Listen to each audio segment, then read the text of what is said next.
The things that I'm going to tell you about today are horrendous, but the flip side of it is some of the things that the New World Order and the Illuminati know, if they were put to good use, would be fantastic. But if you saw what I've seen, it would make you angry that these people are taking what could be used for the elevation of mankind, and they're using it to enslave us. Evil men have already divided up the world into regions, and they've got it all planned. They want to rule the world. Their goal is to reduce the population to 500 million, with a few of them as the elite get to rule the world. God has plans for the world, and so does Satan. And Satan's plan is no people here, maybe just a few, and a one-world government. The Bible says perilous times shall come. The people will be fierce, despisers of those that are good. Christians are going to be absolutely hated.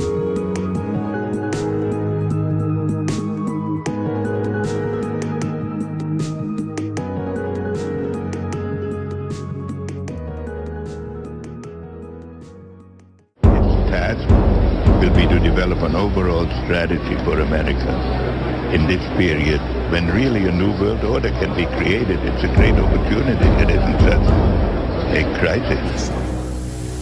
We know the race is not to the swift, nor the battle to the strong. Do you not think an angel rides in the whirlwind and directs this storm? But I do have one question. During the crisis, or any time that you're aware of, has the Federal Reserve or Treasury participated in any gold swaps arrangements?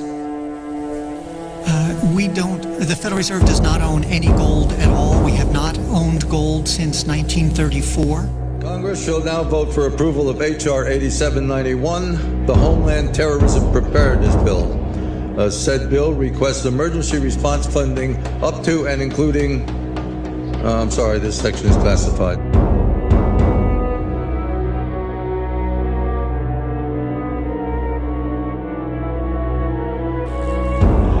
Which passages of Scripture should guide our public policy?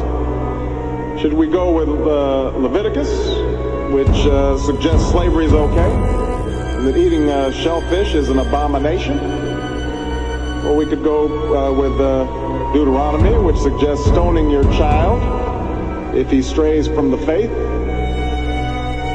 Or should we just stick to the Sermon on the Mount, a passage that is so radical that it's doubtful that our own Defense Department would survive its application?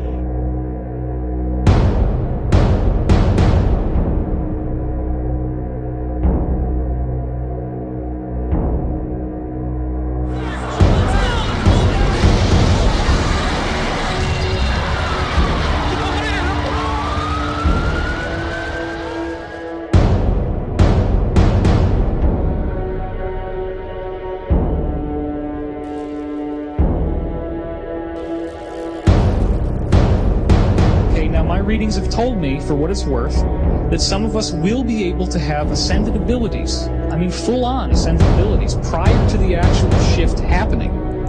So that would be very cool, because what we're expecting after 2012 is a 100 times more harmonious utopian world where things like time travel, levitation, instant telepathy, instant healing, telekinesis are as common and as everyday as breathing. What is at stake is more than one small country. It is a big idea, a new world order, where diverse nations are drawn together in common cause to achieve the universal aspirations of mankind: peace and security, freedom, and the rule of law.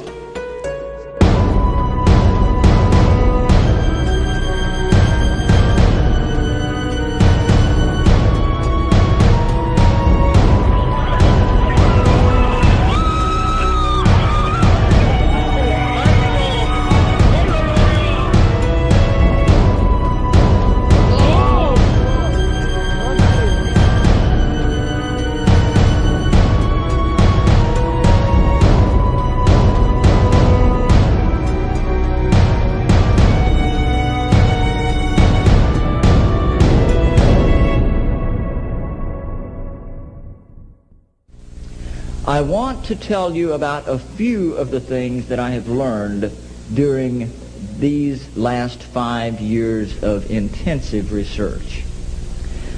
Perhaps the most startling thing that I can share with you is that all of the conspiracy theories that you've ever heard about one world government, about the UN takeover of the world, all of those conspiracies have now been laid to rest.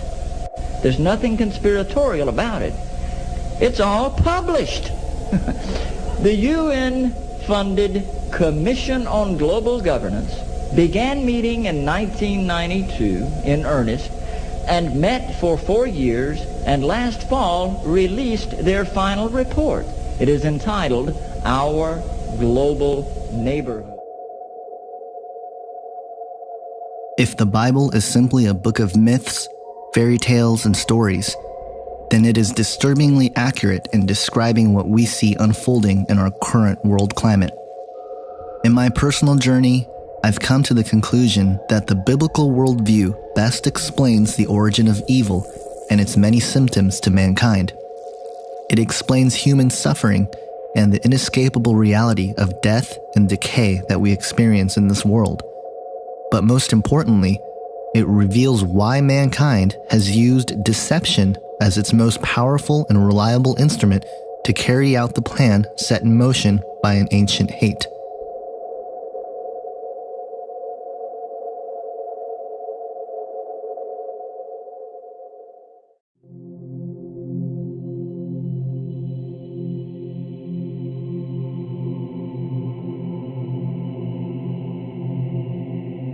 Alex Jones, in his film Endgame, Blueprint for Global Enslavement, summarizes the sacred mission of the global elite as, quote, to have a two-class system where the underclass are forced to live as slaves in tiny enclosed cities, while the elite enjoy the land of the earth, evolve into superhumans with the aid of implantable technologies, live eternal lives, and travel the cosmos. This is the promise given to the inner members of the New World Order and the agenda of the Bilderberger Group, end quote. This sacred mission of the world elite has been the primary motivation for the establishments of several layers upon layers of systems in this world. The following sectors are the major components of infiltration in this plan. They include the political, economic, military, scientific, educational, technological, and social facets, with the spiritual ideologies being the main ingredient guiding this massive deception. Many of these facets overlap and build on each other. Using these various components of human society, the world elite are tirelessly working to allow the formation of a one-world currency, massive depopulation, a one-world religion, and of course, a one-world government. With the speed at which things are changing and evolving, never in human history has this plan been more attainable than today. But as I sorted through the many tentacles of this plan, I found that not only are we, the people of the world, victims, but the people who promote and continue to instigate the New World Order and the promise of a new age are perhaps the most deceived and are the ultimate victims. The idea of what the ultimate goal for the New World Order is something that bothered me a lot in my early and really a lot of my research for what the New World Order was, as I was learning things like, the stuff in the food and the water and all the stuff that you learn, the genocide and the planned population reduction and the mind control and all the stuff that was going on. What did it all mean? What was it leading up to? The control grid, the cameras and the one world government and the one world economy and all this stuff. What did it mean? Because the thing that got me is what happens if they get it? What happens if they finally control everybody? It's a total lockdown, New World Order, 1984, Brave New World, whatever. It actually is that system. What then? Is it all going to just end and everybody sits back and they drink lemonade and say, hey, we did it, guys. But then the connection to Satanism is really what started to pique my interest early on. And that they were theistic, Satanists. They really did believe that Satan was God, and they actively worshipped him and received instructions from the spirit world That was what tripped me out, and to see that network and every door that was kicked down, investigation led to some Satanistic connection. So the answer to what the ultimate goal and the question of who or what do I believe is behind it is the same. That is the Antichrist. The system is being built around us, the control grid, the economy, everything is being built to force everyone to worship the Antichrist. That is what this is all about. That's what makes everything make sense. It's the one component that makes everything make sense. And so what is behind it is a spiritual agenda, as it says in Ephesians 6:12. But it's also something that experientially that you can see in the research of the New World Order, that they are attending rituals, they are receiving instruction from those rituals, and that instruction is to do the nuts and bolts things, to create the system, to do this, to do the poisoning or whatever, all the different conspiracies that are a part of that have some sort of mechanism or use in this future world government, world religion, world economy, which has one purpose, isn't to extract the worship of humanity for an ancient cherub. Tom Horn, in his book Apollyon Rising 2012, stated, quote, "Behind the scenes and beyond view of the world's uninitiated members, the alchemy and rituals of the occult masters, Illuminists, Masons, Bonesmans, Bilderbergers, and Bohemians have combined to harmonize so completely within recent U.S. foreign and domestic policies as to clearly point to a terrifying civil conjecture, a near future horizon upon which a leader of indescribable brutality will appear. Although this false Prince of Peace will seem at first to hold unique answers to life's most challenging questions, ultimately he will make the combined depravities of Antiochus Epiphanes, Hitler, Stalin, and Genghis Khan look like child's play." So I really see what's going to happen there is there's going to be some person who's just born as a man, he grows up, I believe he's going to be part of the secret societies, he's going to have tremendous influence and power and access to all kinds of high-tech stuff, and among that will be the process known as recombinant DNA. And with recombinant DNA you can actually open up a gene or a DNA strand, and you can insert a foreign gene into that. So I think what's going to happen is he's going to take Satan's DNA, Satan's genetic code, and he's going to insert it into his own body. And then he is going to become a chimera. He's going to become the beast by actually going through this transformation. The crazy thing is that we have the technology. We know that the sons of God came and did this back in the days of Noah. So we have a biblical precedence for this. And I think we're seeing these kinds of things happening already today.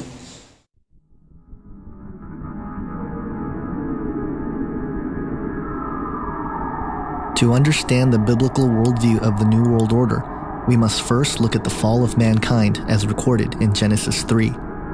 This chapter reveals the origin of the plan, who's behind it, and where it's going. No other ancient text reveals so much about the nature of evil and its methods than the Bible, and this is where it all begins. We all know the story. Adam and Eve were created by God in the Garden of Eden. God's creation was good, and mankind was very good. God had one commandment for Adam and Eve to follow. A serpent came and tempted Eve to eat from the tree of knowledge of good and evil. This is where it all begins. Prior to this point, mankind was not susceptible to death, but Satan had other plans. The first lie ever recorded in human history comes from the mouth of Satan himself.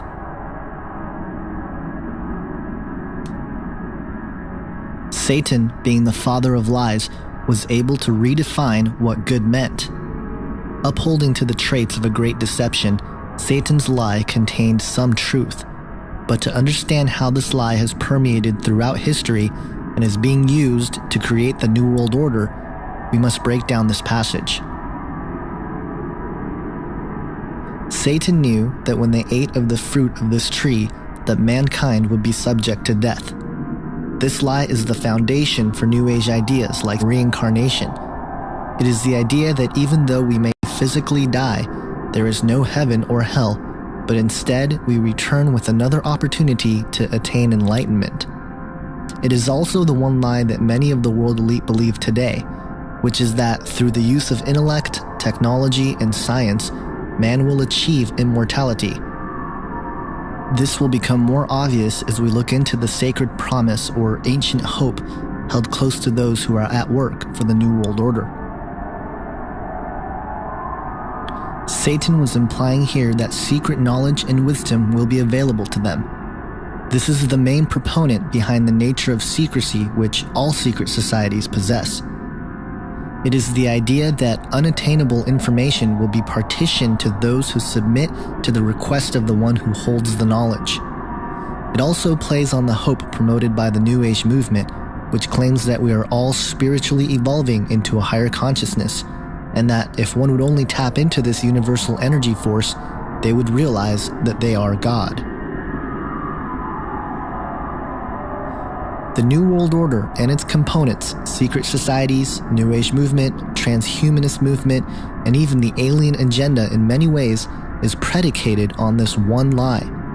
The idea that man would become God is the elusive carrot on a stick that has been behind many, if not all, of man's attempts to acquire power, authority, and dominion over the masses while conquering death and nature in the process. Furthermore, we can trace ideas like pantheism and the concept that God is a force, or that everything within the universe is God and thus we are God, back to this lie. It is the ultimate deception because it plays on human pride. It is the driving force behind ideas such as morality is relative and karma. It is the denial of evil and accountability to sin. This is the core of the Luciferian doctrine. It is the blueprint to what the select group of men have been working on for centuries.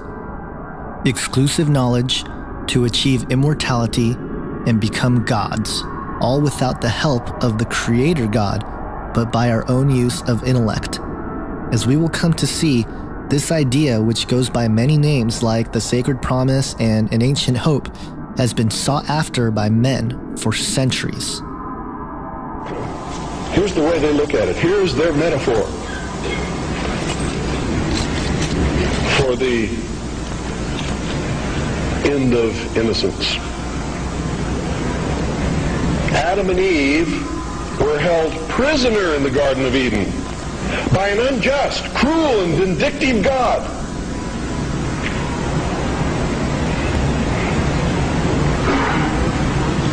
Until Lucifer, through his agent Satan, set man free from this garden by giving him the gift of intellect. Through the use of intellect, man will conquer the earth, will conquer nature, and will himself become God. It's taught in every Masonic temple in this land. Every secret brotherhood, every secret society, every mystical temple, every occult organization teaches the Luciferian philosophy.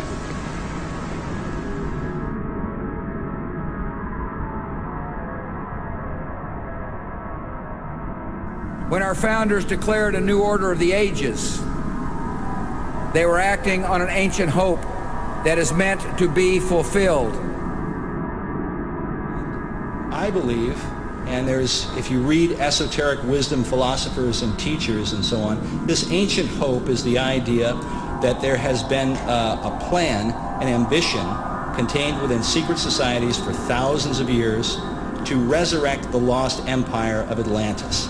And for those who don't know, the whole idea of the new Atlantis and the New World Order and the New Order of the Ages are, if you read the writings of these societies, they are all one and the same thing. The ancient hope, of which Bush refers to in his second inauguration speech, demonstrates that Bush, or at the very least the authors of his speech, are well aware of the plan initiated by an ancient occult hierarchy now operating as secret societies to forge a world empire. The promise to those who help build this empire is that they will attain godhood themselves and become a part of a family of perfected human beings. Manly P. Hall, a 33-degree Freemason, an occultist and regarded as one of the greatest authorities on the topic of secret societies and Freemasonry in particular, reveals in his book, The Secret Destiny of America, quote, "In this way, the old dream of the philosophic empire descended from the ancient world to modern time. Secret societies still exist, and regardless of the intemperance of the times, they will continue to flourish until the quest is complete.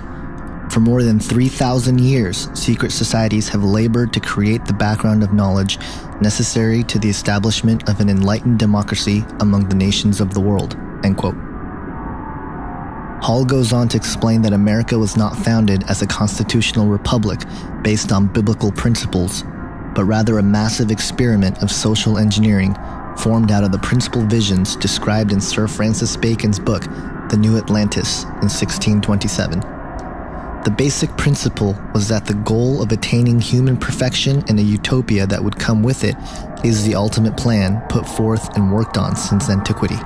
He goes on to say, quote, "The supreme human purpose is the perfection of man. This must come first, and when this end has been achieved, all good things will inevitably follow." End quote. These principles all stem back from what is known as the ancient mystery school teachings.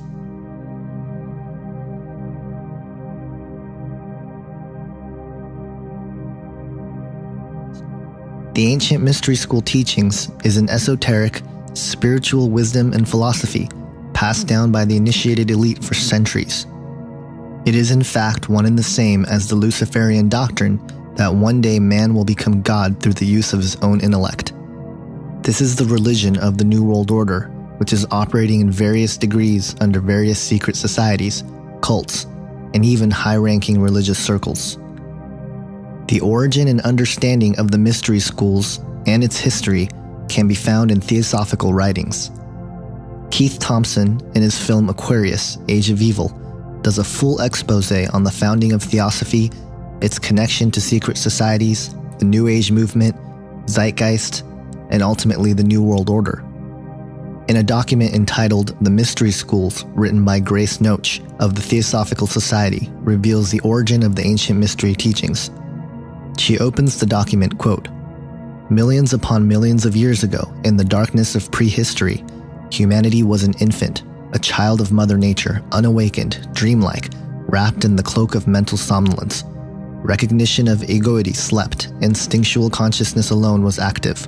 Like a stream of brilliance across the horizon of time, divine beings, Manasaputras, sons of mind, descended among the sleeping humans, and with the flame of intellectual solar fire lighted the wick of latent mind, and lo, the thinker stirred. Self-consciousness wakened, and man became a dynamo of intellectual and emotional power, capable of love, of hate, of glory, of defeat. Having knowledge, he acquired power. Acquiring power, he chose. Choosing, he fashioned the fabric of his future, and the perception of this ran like wine through his veins." End quote. She goes on to explain the Atlantean connection as, quote, "Time marched on and the race waxed lustily in power. As Lemuria gave birth to Atlantis, the third race to the fourth, the fiercest battle was waged. The war between the Lords of Light and Truth and the Lords of Darkness and Ignorance. Thus were established some 4 or 5 million years ago, when Atlantis was threatening to destroy itself through spiritual iniquity, the first mystery schools. From these early centers sprang other mystery schools in all parts of the Atlantean world.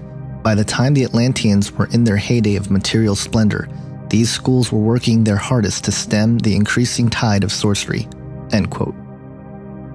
H.P. Blavatsky, founder of Theosophy and touted as one of the greatest writers on the topic of the occult and esoteric wisdom, stated that her book, The Secret Doctrine, is the reemergence of the ancient mystery school teachings, as, quote, "The secret doctrine is the accumulated wisdom of all ages, the mysterious power of occult symbolism that the facts which have actually occupied countless generations of initiated seers and prophets to marshal, to set down and explain in the bewildering series of evolutionary progress. It is the uninterrupted record covering thousands of generations of seers whose respective experiences were made to test and to verify the traditions passed orally by one early race to another of the teachings of higher and exalted beings who watch over the childhood of humanity." End quote. Alice Bailey, a theosophist and writer, co-founder of Lucis Trust, formerly known as Lucifer Publishing, wrote in her occult classic known as The Externalization of the Hierarchy regarding the initiation of all humanity into the ancient mystery schools as, quote, "This little-known divine energy now streams out from Shambhala. It embodies in itself the energy which lies behind the world crisis of the moment. It is the will of God to produce certain racial and momentous changes in the consciousness of the race which will completely alter man's attitude to life and his grasp of the spiritual, esoteric, and subjective essentials of living. It is this force which will bring about, in conjunction with the energy of love, that tremendous crisis, imminent in the human consciousness, which we call the second crisis, the initiation of the race into the mystery of the ages, into that which has been hid from the beginning," end quote. The foundation behind all that is the ancient mystery school teachings are founded upon the idea that, once again, man was given the gift of creativity and intellect so that we ourselves can achieve godhood and become the divine beings of which we were supposed to be through the process of evolution. This idea goes directly against biblical Christianity, who offers salvation to anyone who believes in Jesus Christ. This is why the modern-era writers on the topic of the ancient mysteries go to great lengths to try to discredit Christianity, and why secret societies have infiltrated its religious institutions to corrupt many sectors of Christianity, allowing historians to paint a picture of the faith which is utterly false. Most of the attempted discrediting of Christianity in these writings refer to the idea that was presented in the first section of the film Zeitgeist. In fact, it is my belief that Zeitgeist is the carrying out of what Alice Bailey referred to as the initiation of the race into the mystery of the ages. Bailey, in the same book, Externalization of the Hierarchy, goes on to describe her opinion about Christianity as, quote, "Christianity must also be overthrown because it is based on Jewish sources. The rule of Christ must come to an end because only the rule of force is right. In the world order of the Axis powers, the individual has no rights, has no freedom except insofar as he serves the state. There will be no liberty of thought or conscience. All issues will be decided by the state, and the private citizen will have no right to an opinion. Men will be drafted like slaves into the service of the state," end quote. Bailey goes on to explain the origins of Jesus, in her view, as, quote, "To this everlasting compassion, the cyclic appearance of the sun gods of the ancient myths, the world saviors, and the avatars bear witness and are the guarantee," end quote. Albert Pike shows his opinion on Christianity in Morals and Dogma, stating, quote, "The teachers, even of Christianity, are in general the most ignorant of the true meaning of that which they teach. There is no book of which so little is known as the Bible. To most who read it, it is as incomprehensible as the Zohar," end quote. This idea of sun worship is part of the mystery school teachings and has been the crutch of these esoteric wisdom writings in the last few centuries, attempting to explain the misunderstanding of biblical Christianity and the man of Jesus. Manly P. Hall refers to the sun in regards to Jesus, quote, "The adoration of the sun was one of the earliest and most natural forms of religious expression. From a deep philosophic consideration of the powers and principles of the sun has come the concept of the Trinity as it is understood in the world today. This orb, being the symbol of all light, has three distinct phases: rising, midday, and setting. The coming of the sun was hailed with joy. The time of its departure was viewed as a period to be set aside for sorrow and unhappiness. This glorious radiant orb of day, the true light which lighteth every man who cometh into the world, the supreme benefactor who raised all things from the dead, who fed the hungry multitudes, who stilled the tempest, who after dying rose again and restored all things to life. This supreme spirit of humanitarianism and philanthropy is known to Christendom as Christ, the Redeemer of worlds, and only begotten of the Father, the Word made flesh, and the hope of glory," end quote.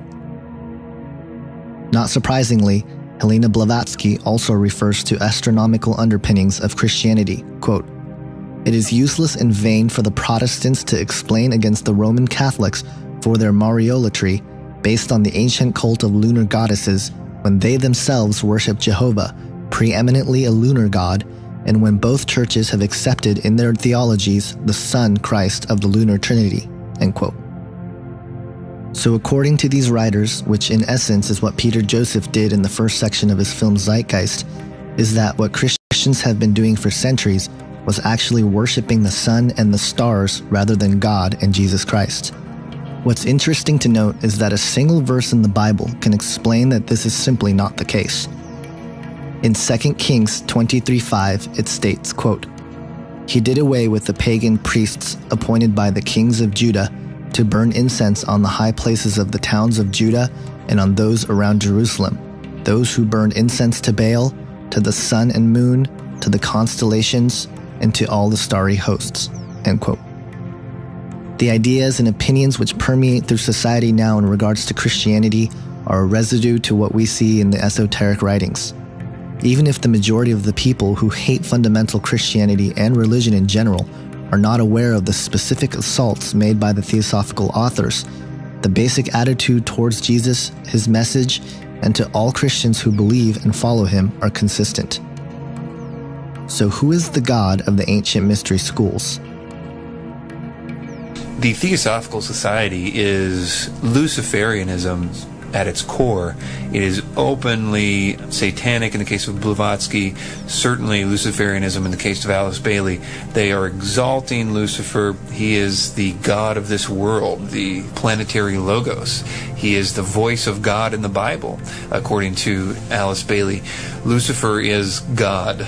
And I think that the New World Order philosophy and how that connects is clearly tied to Luciferianism, the exaltation of Lucifer as God, even if the lower levels of globalization in the New World Order only view that in terms of a principle.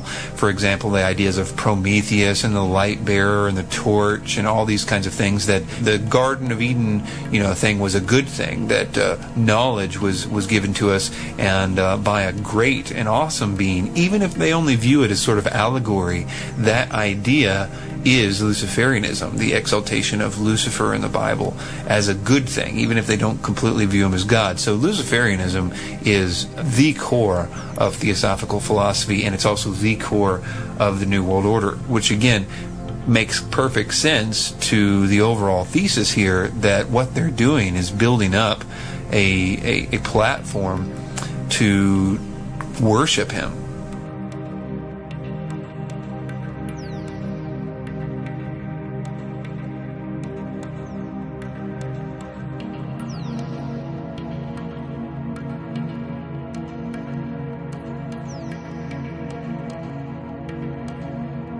So you have very high-ranking guys saying that they're worshiping Lucifer.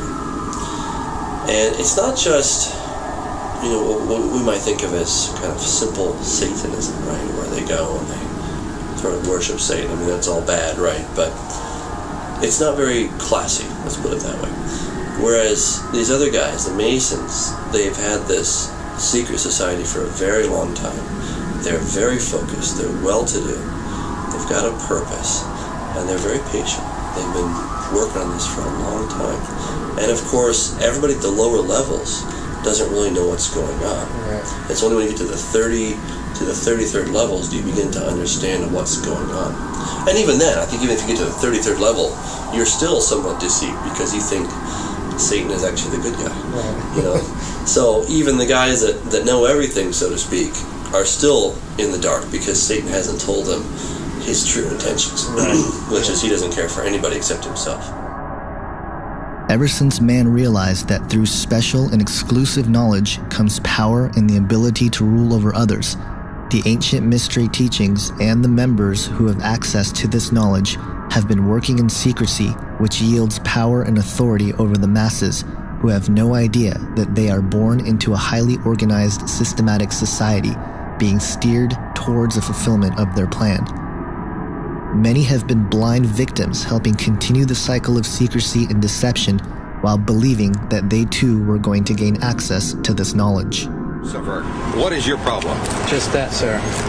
Okay. I'm a Christian, sir. I'm pure and virtuous and wholesome and innocent. How can you say anything bad about me? Sir, you need to be born again. I am born again. Now, did you just say that you are Lucifer? I am Lucifer. Okay, define Lucifer for me. Pure, virtuous, wholesome, innocent individual that's out to help people. Lucifer is? Yeah. Say that again. Lucifer is a pure, holy... Virtuous. Virtuous. Now, is he the Lucifer that God created? That's the same one. Oh, man, this is great. I'm going to put this on the internet. Oh, Amen. God bless you, Amen. Brother. Because that's exactly what the Shriners and Masons teach, is that Lucifer is light. Sir, Jesus said, many will say to me on that day, Lord, Lord, did we not do these good deeds in your name? And you'll say, away from me, you workers of iniquity. I never knew you. Jesus said it? In Matthew chapter 5. Mercy. No. That's hard to believe. So you're a Christian and you don't know that? Actually, no, I really am. You are. Because I'm pure and virtuous. You're pure and virtuous, okay. Yeah. Mm-hmm. In other words, you're perfect without Jesus, right? No. Okay, tell me about Jesus. Who is Jesus? Well, he's my leader. Is he the Son of God? Yes, he is. Is he the only worshipful master? Yes. Have you ever been called worshipful master? No, because I've just been too busy. I've been working. Get out of it. See, this is what a Mason confesses, is that Lucifer is light. Yale University is 300 years old this year, and were you to visit its campus, you would see that it still has exotic clubhouses, which look like tombs where Yale's legendary secret societies meet. Their prestige and importance have largely evaporated, but the rituals are still a secret. And so when we heard that some enterprising characters had managed to spy on the famous Skull and Bones Society, we couldn't resist. Here's ABC's Dan Harris. The videotape provides a grainy glimpse into what appear to be the initiation rituals of a secret society that's been around since 1832, whose members have gone on to be leaders of Wall Street and the White House, the Senate and the Supreme Court. They're sort of trying to scare the initiates, make them, disorient them, frighten them. New York Observer investigative reporter Ron Rosenbaum accompanied a team of Yale students who shot these pictures 9 days ago. Rosenbaum's curiosity about Skull and Bones was permanently piqued when, as a classmate of George W. Bush, he lived right next to the Tomb, the group's heavily fortified home. From their perch, Rosenbaum and his cohorts taped the Tomb's courtyard. What they captured, they say, was initiates, known as neophytes, being forced to kiss a skull, then members performing a mock killing.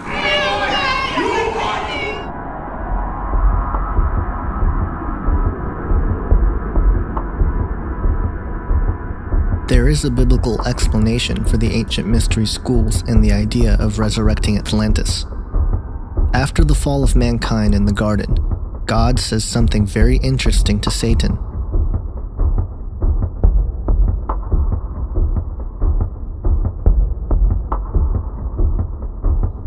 This is the first prophecy recorded in the Bible. Her seed pertains to the coming Messiah, who would free humanity from the bondage of sin, of which Satan deceived humanity into accepting. It is also foreshadowing the virgin birth, since women are not the ones who carry the seed. This coming Messiah would bruise thy head, meaning he would defeat Satan and his work. God also mentions thy seed and how he will only bruise thy heel. This is the seed of Satan. Thus, the countermove for Satan became clear. Disrupt the human genetic pool so that the pure bloodline of man will not bring forth the Messiah to redeem mankind. This is the reason for the flood. We find the account of this attempt to disrupt the human genetic code in Genesis 6. It reads, quote, "When man began to multiply on the face of the land and daughters were born to them, the sons of God saw that the daughters of men were attractive, and they took as their wives any they chose. Then the Lord said, My spirit shall not abide in man forever, for he is flesh. His days shall be 120 years. The Nephilim were on the earth in those days, and also afterward, when the sons of God came into the daughters of men, and they bore children to them. These were the mighty men who were of old, the men of renown." End quote. The sons of God mentioned here in the Hebrew is pronounced B'nai Ha-Elohim. The Septuagint, which is the Greek translation of the original Hebrew text, translates it as angels of God. they are clearly describing fallen angels. We know this because the Bible confirms this in 2 Peter 2:4, where it states, quote, "For if God spared not the angels that sinned, but cast them down to hell, and delivered them into chains of darkness to be reserved unto judgment," end quote. And in Jude 1:6, where it states, quote, "And the angels which kept not their first estate, but left their own habitation, he hath reserved in everlasting chains under darkness unto the judgment of the great day," end quote. Programs like Ancient Aliens on the History Channel have attempted to describe these sons of God as being aliens from outer space. This is wishful thinking. The reality is that these fallen angels were rebels to God and not some race of aliens from a faraway galaxy. In fact, the whole idea that there might be an alien race from outer space is part of the New World Order deception. We will get back to the UFO and alien phenomenon a little bit later, but for now let's continue on with what the Bible says about these sons of God. What the passage portrays, and it's very difficult for many people to absorb this, it portrays fallen angels. These are not the good guys. Remember when Satan fell, a third of the angels fell with him. Not all of them, but a group of them, apparently, and we'll talk more about this in a minute, chose to try to create a hybrid race by cohabiting. I don't know the technology. I'm not going to get into that. But they apparently see, angels can't multiply. Angels are eternal. Reproduction is a process for mortals. But at the same time, Satan's got a problem. A third of the angels fell with him, so he's got a deficiency of 2-to-1 in any war that comes in, right? He's got to find a way to strengthen himself. This is just a conjecture that floats around. Now, the offspring of Nephilim, they're also called the Hagibarim, the mighty ones. And now, where the confusion starts to set in is when this Hebrew passage was translated into the Greek in the Septuagint, the word they used for the Nephilim was gigantes. It sounds like giants, and it turns out they were giants, but that's not what the word means. Gigantes comes from gigas, which means earthborn. So in the Hebrew, they're called the fallen ones. In the Greek, they're called the earthborn. The purpose of the flood was not just that there was sin in the land. There was, that's emphasized. But if sin brings the flood, we better get some life jackets. No, there's something far deeper going on. That's what I want to sensitize you for when you do your own study and come to your own conclusions. But I want you to recognize there's something much more profound that God, it's a problem that God was solving, and that is that Satan's strategy was to contaminate the human race. Now that we know who these sons of God were, let's make the connection with the ancient mystery teachings. In order to do this, we must turn to a book which is referenced in the New Testament by Jesus, Peter, Paul, and Jude, but are not in the current Bible as we have today. It is also a book that the early church fathers considered inspired, and certainly the audience of the early Israelites were well versed in and familiar with. I am speaking about the book of Enoch. I believe it is important to look at a book like Enoch and enhance our understanding of the Bible. I am not ready to say that it is inspired canon, but if it is referenced by so many in the New Testament, I believe it is worth investigating. The modern-day Christian scholars have largely put the Book of Enoch aside. As such, the book has been used by people who promote the ancient alien idea and folks like Zachariah Stitchin to present their theories of Nibiru and the Anunnaki. But in fact, the biblical foundation is the best fit for the Book of Enoch, so let's look at what it says. The first thing which is very interesting about the Book of Enoch is found in the beginning of the text. It states, quote, "I heard everything from them, and I understood what I saw, not for this family, but for a remote generation, one that is to come," end quote. It is interesting to note that the remnants of several almost complete copies of the Book of Enoch in Aramaic were found among the Dead Sea Scrolls in the middle of the 20th century. Furthermore, it is somewhat eerie to think that Enoch states the book is meant for future generations in light of what Jesus said of what will be the time of his return when he stated, quote, "As the days of Noah were, so shall it be in the coming of the Son of Man." This statement by Jesus will become more and more relevant as we continue to investigate what the days of Noah were like. The book of Enoch tells us several things, such as the number of fallen angels, or watchers as they are referred, where they landed, and what they taught mankind.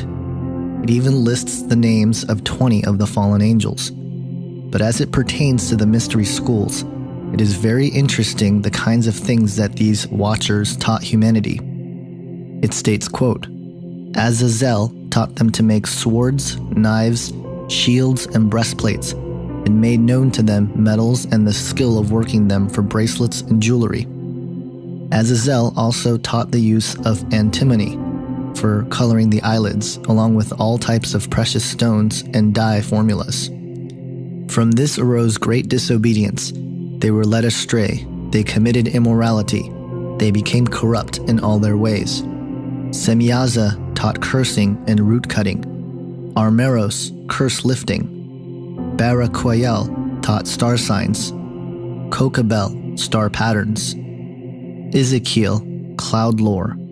Arakiel, land signs. Shamziel, sun signs. And Sariel, moon pathways. End quote. According to the book of Enoch, this is the origin of the mystery schools.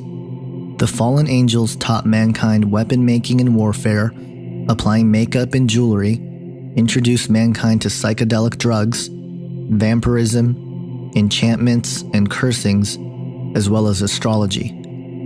It is quite remarkable to see how much of what these watchers taught not only relate to the ancient mystery religions, but are common everyday things of the world we live in today.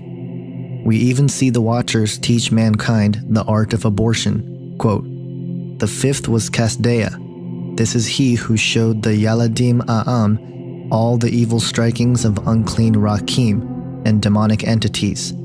He showed them the dashing of the embryo in the womb so that it would die. End quote. The book of Enoch also states that the watchers began to mix animals and humans together. Quote, they started to sin against birds, beasts, reptiles, fish, and then to devour one another's bodies, even drinking the blood. It was then the earth laid accusation against these lawless ones. End quote. The book of Jasher, another ancient text referenced several times in the Bible, which also records the nefarious acts of the fallen angels, confirms, quote, then the sons of men began teaching the mixture of animals of one species with the other, in order therewith to provoke the Lord. End quote. This is extremely interesting because it is information which would have sounded absurd until the last half century. It is not talking about hybridization, but of creating creatures that go beyond their own kind as God created man, animals, and plants. This tells us a couple of things. One, that the technology they had was far greater than we can ever imagine. This is confirmed in the book of Ecclesiastes in the Bible, where it states, quote, what has been will be again. What has been done will be done again. There is nothing new under the sun.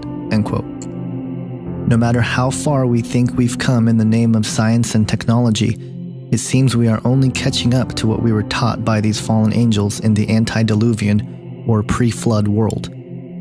2. The creatures we see in several ancient mythologies such as centaurs and minotaurs could all be attributed from what these fallen angels did on the earth. Steve Quayle, in his book Genesis 6 Giants, summarizes this idea, stating, quote, the collective memories in the form of myths, fables, and fairy tales from various cultures and ages of mankind are overwhelming evidence that the Nephilim existed. End quote. I believe that the antediluvian world of fallen angels, hybrids, warfare, Nephilim, astrology, advanced technology, and false spirituality is Atlantis. As theosophists and esoteric authors of the last century wrote how they believe the mystery schools began in Atlantis, I believe that the antediluvian world and the teachings of these fallen angels are the same thing. This makes sense to what the elite and secret societies are trying to do to forge a new world order today. Not only are they trying to rediscover Atlantis, but in doing so, they are merely attempting to fulfill the ancient hope which has been at work since the days of Adam and Eve, the earthly rule of the Antichrist. The truth certainly seems stranger than fiction.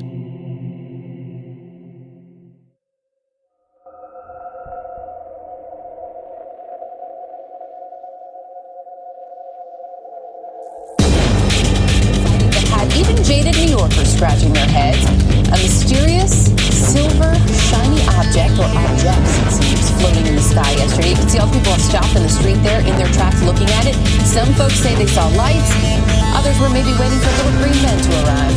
It says Centerville, a buzz tonight, a bright blue light spotted moving in the sky. And here's what you captured, this bright, fiery light moving across the sky. Sea surveyors say they found what can only be described as the wreckage of a crashed spaceship. That's good proof, right? Stacey Gibson can't tell you what she captured on home video, but she can tell you she's never seen anything like it.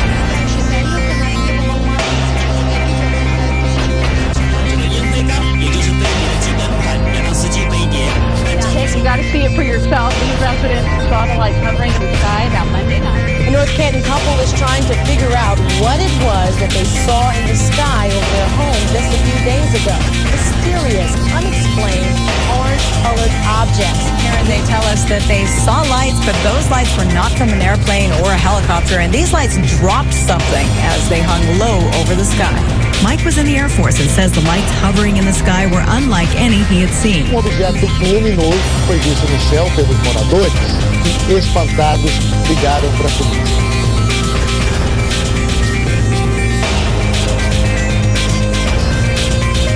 Siete las esferas que lograron verse en el centro de Lima, en lugares como el de la Avenida España.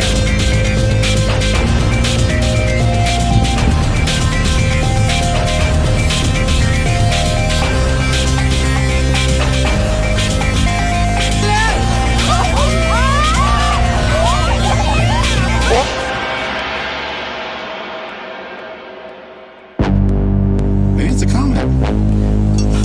Could be. It could be. Maybe these are our last moments. It could be. Here comes another one. What? What?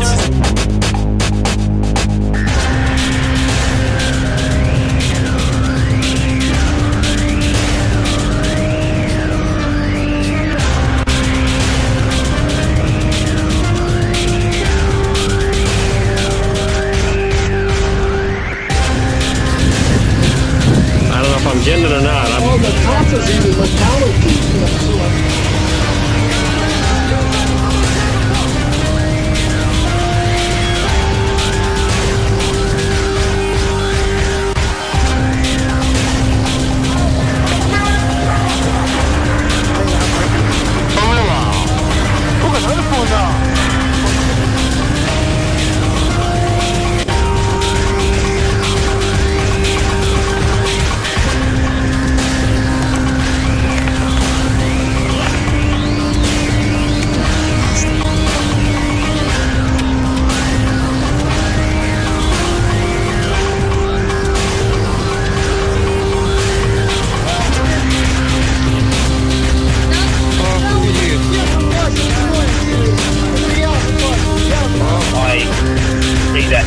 Every single night, and I've never seen anything in the sky at that same location or at the same height. I've never seen those sort of lights up in the sky.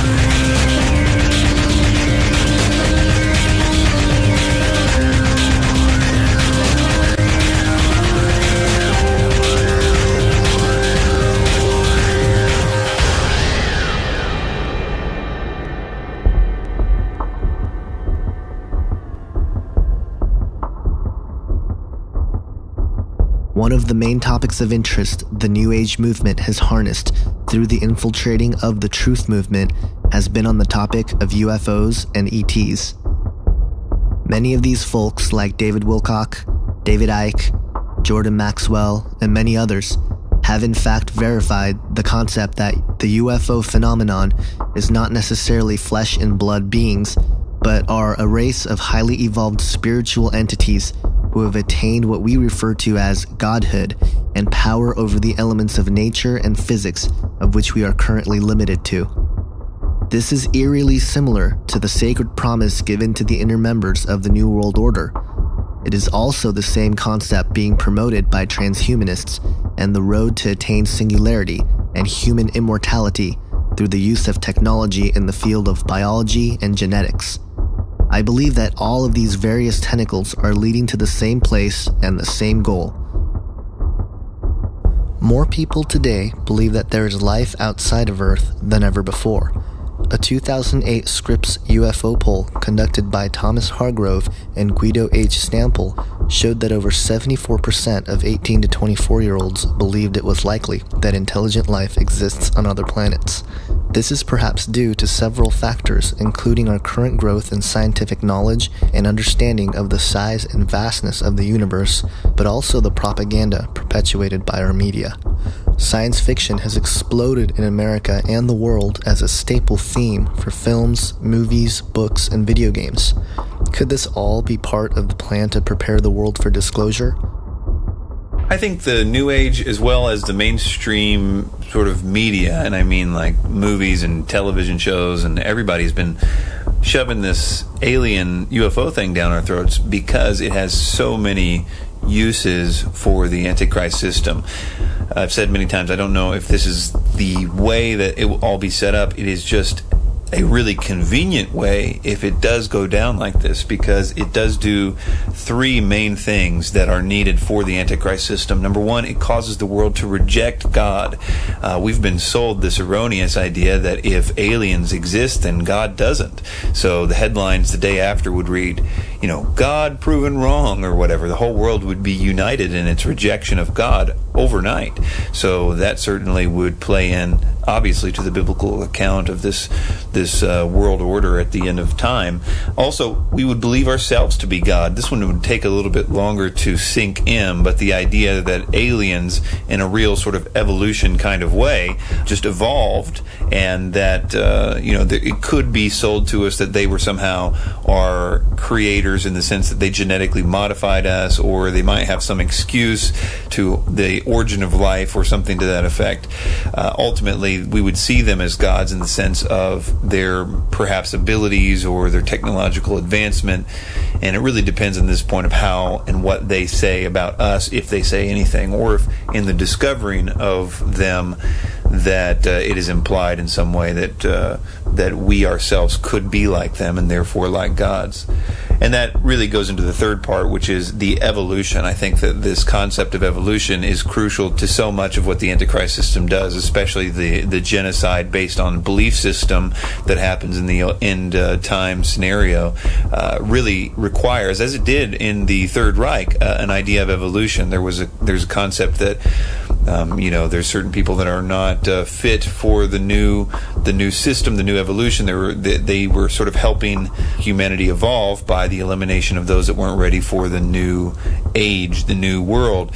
Hitler believed in the fifth root race of Blavatsky, but yet I think this new system is going to have a very unique version of evolution. And of course, the appearance of aliens really validates that on a worldwide scale. No longer do you have to, have this sort of underground preaching of theosophy as it was in Hitler's time, but rather the whole world is united in this understanding or perceived understanding of potential evolution coming. After all, the aliens are here. We can be like them. They just simply evolved like we have the potential to do. We can become like them. We can communicate telepathically or whatever, as long as we are willing to take that next step. And there's this great precipice that we're now at this ability to move to this next level, but it's all going to be in the context of God has just recently been disproven, but yet there will be people on earth that can't quite go with the new system because they're stuck in the old paradigm of God does exist and the Bible was accurate and these aliens are a deception.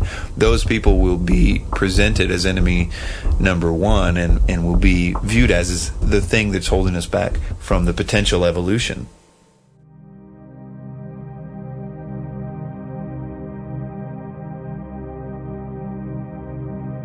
Are there UFOs and ETs in the Bible? Interesting question. We got to define our terms a little bit, I think, right? So, in as far as there were sons of God coming down, there were demons coming down, then yes, there are aliens, because the demons of yesterday are today's aliens. That's really the bottom line.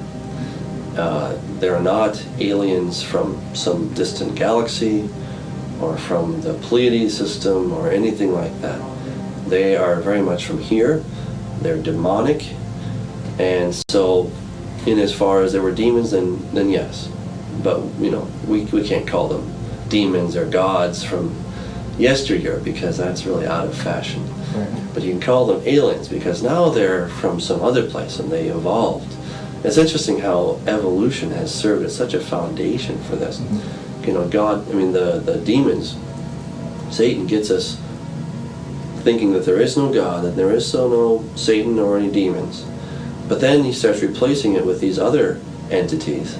And we believe in evolution, lots of people do. And so that serves as the foundation for these otherworldly beings that have also evolved, not by God, mind you, but they've evolved from a long time ago. And as far as UFOs, well, UFO is an unidentified flying object. And we're seeing those today. People are seeing those all over the place. And generally what they look like is just some kind of a white light. It's a white ball of light or something like this that's floating around in the sky, and people will say, oh, it's a kite. Now we can all see what a kite looks like. They're not helicopters. We know what helicopters look like. We're not stupid, right? Neither are the people that take all these videos, and you can watch them on YouTube, and there's just thousands of them. And I'm sure there's a few pranksters out there, right? But sure, but still, just the quantity and even the quality of the video is such that you're like, wow, that's really amazing. So in the Old Testament, you find places where the heavens were opened. For example, in 2 Kings chapter 6, Elijah and his servant are surrounded by the Syrians. They wake up one morning and the servant goes outside and he sees all these guys. He's like, oh boy. He goes back in and says, Master, we're done. And Elijah, he's just very calm, and he prays, oh Lord, I pray you'd open his eyes. And so God opens the young man's eyes, and he looks all around him and he sees these horses and chariots of fire. Now that's interesting. Why would God need to use chariots of fire? Well, I don't know the answer. I mean, you'd think you could just go, kind of Star Trek kind of thing. You go from here to there. But for some reason, in that other dimension, you have horses of fire, you got these chariots of fire, and these things are going around.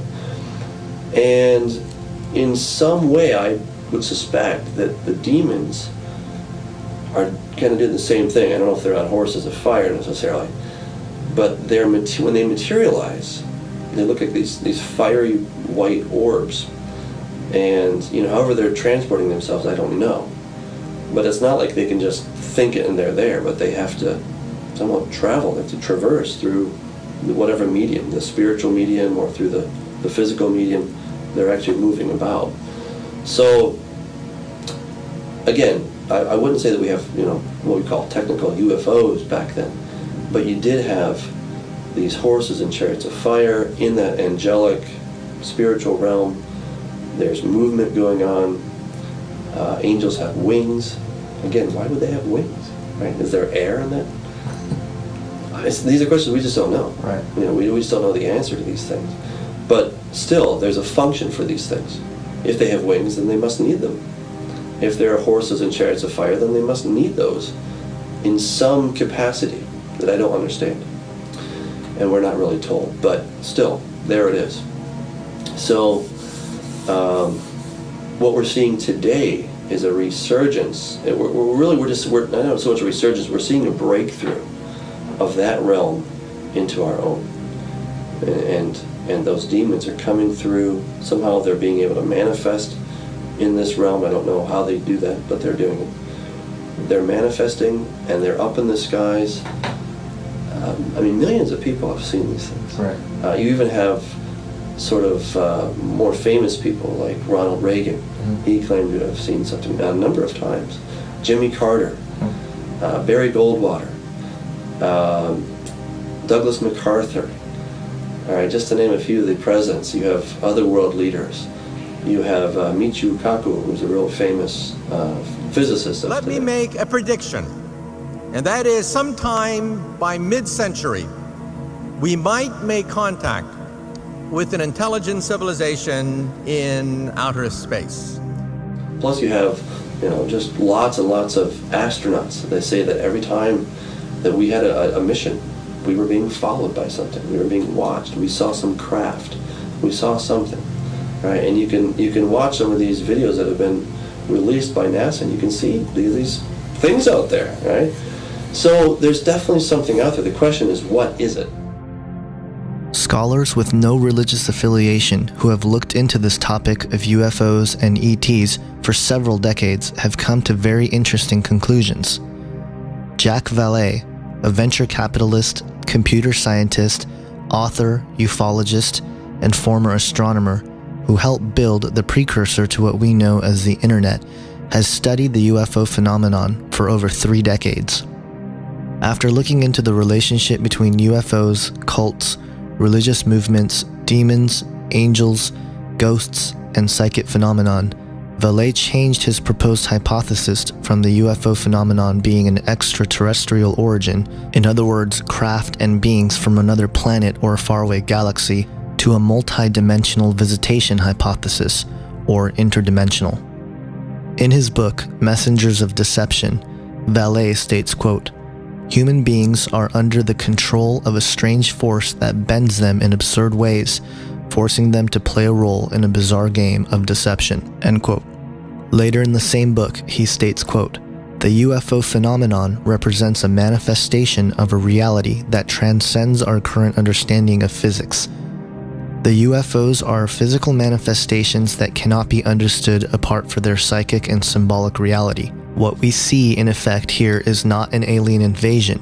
It is a control system which acts on humans and uses humans," end quote. J. Allen Hynek, a U.S. astronomer, professor, and ufologist, best remembered for his contributions in the field of UFOs and acting as scientific advisor to UFO studies taken by the U.S. Air Force, again came to same conclusions of the UFOs and alleged extraterrestrial phenomenon. In his book, Edge of Reality, he states, quote, "If UFOs are somebody else's nuts and bolts hardware, then we must still explain how such tangible hardware can change shape before our eyes, vanish in a Cheshire cat manner, not even leaving a grin, seemingly melt away in front of us, or apparently materialize mysteriously before us without apparent detection by persons nearby or in neighboring towns. We must wonder too where UFOs are hiding when not manifesting themselves to human eyes," end quote. The overall consensus seems to be that these crafts which are being seen have the ability to manifest as physical objects and at the same time manipulate time and space as to become invisible or perform aerial maneuvers that defy our current understanding of physics and nature. The deeper side to this phenomenon are the abduction accounts recorded by millions of people all over the world, regardless of time, race, culture, and upbringing. Dr. John Mack, professor at Harvard Medical School, a psychiatrist and writer, also looked into the UFO and abduction phenomenon for several decades and came to similar conclusions as Vallée and Hynek. Although he recently passed away, his contributions to the study of ufology and alien abductions is highly touted and greatly respected. He states in an interview with Nova Online when asked if the phenomenon is literally physical or psychological, stating, quote, "Yes, it's both. It's both literally physically happening to a degree, and it's also some kind of psychological, spiritual experience occurring and originating perhaps in another dimension. And so the phenomenon stretches us, or it asks us to stretch to open to realities that are not simply the literal physical world, but to extend to a possibility that there is other unseen realities from which our consciousness, our, if you will, learning processes over the past several hundred years have closed us off," end quote.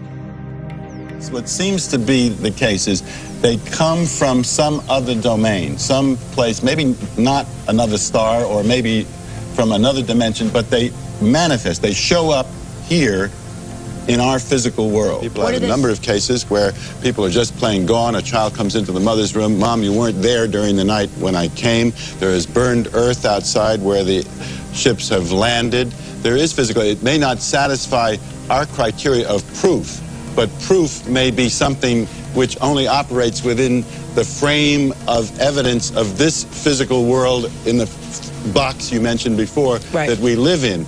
This is what's going on here is something in some ways more subtle. In other words, something that's coming from another dimension into our world, which is very commonly experienced in other cultures, but not in this culture.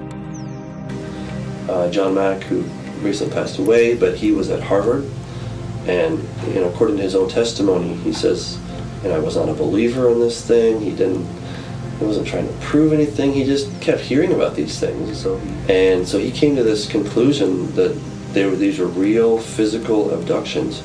Very, very slowly he came to that conclusion, and rather skeptically. He didn't want to come to that conclusion, but eventually the data was so much that he could not overcome it, and he had to just say, well, it's happening. Something physical is happening. Dr. David Jacobs has done similar research. He was quite upbeat about this whole thing for a long time, but in the last several years he's become very downcast about his discoveries, because he's discovering that these beings that are taking people are smarter than us, they're stronger than us, and they have a hybridization program going on. That they're creating a hybrid race to take over, and he says at best we're going to be second-class serfs. So he's very discouraged, and I can see why. I think if you discover these things, and yet you don't understand that there's a greater power, which is Jesus Christ, who has a much better plan, then I would be extremely depressed.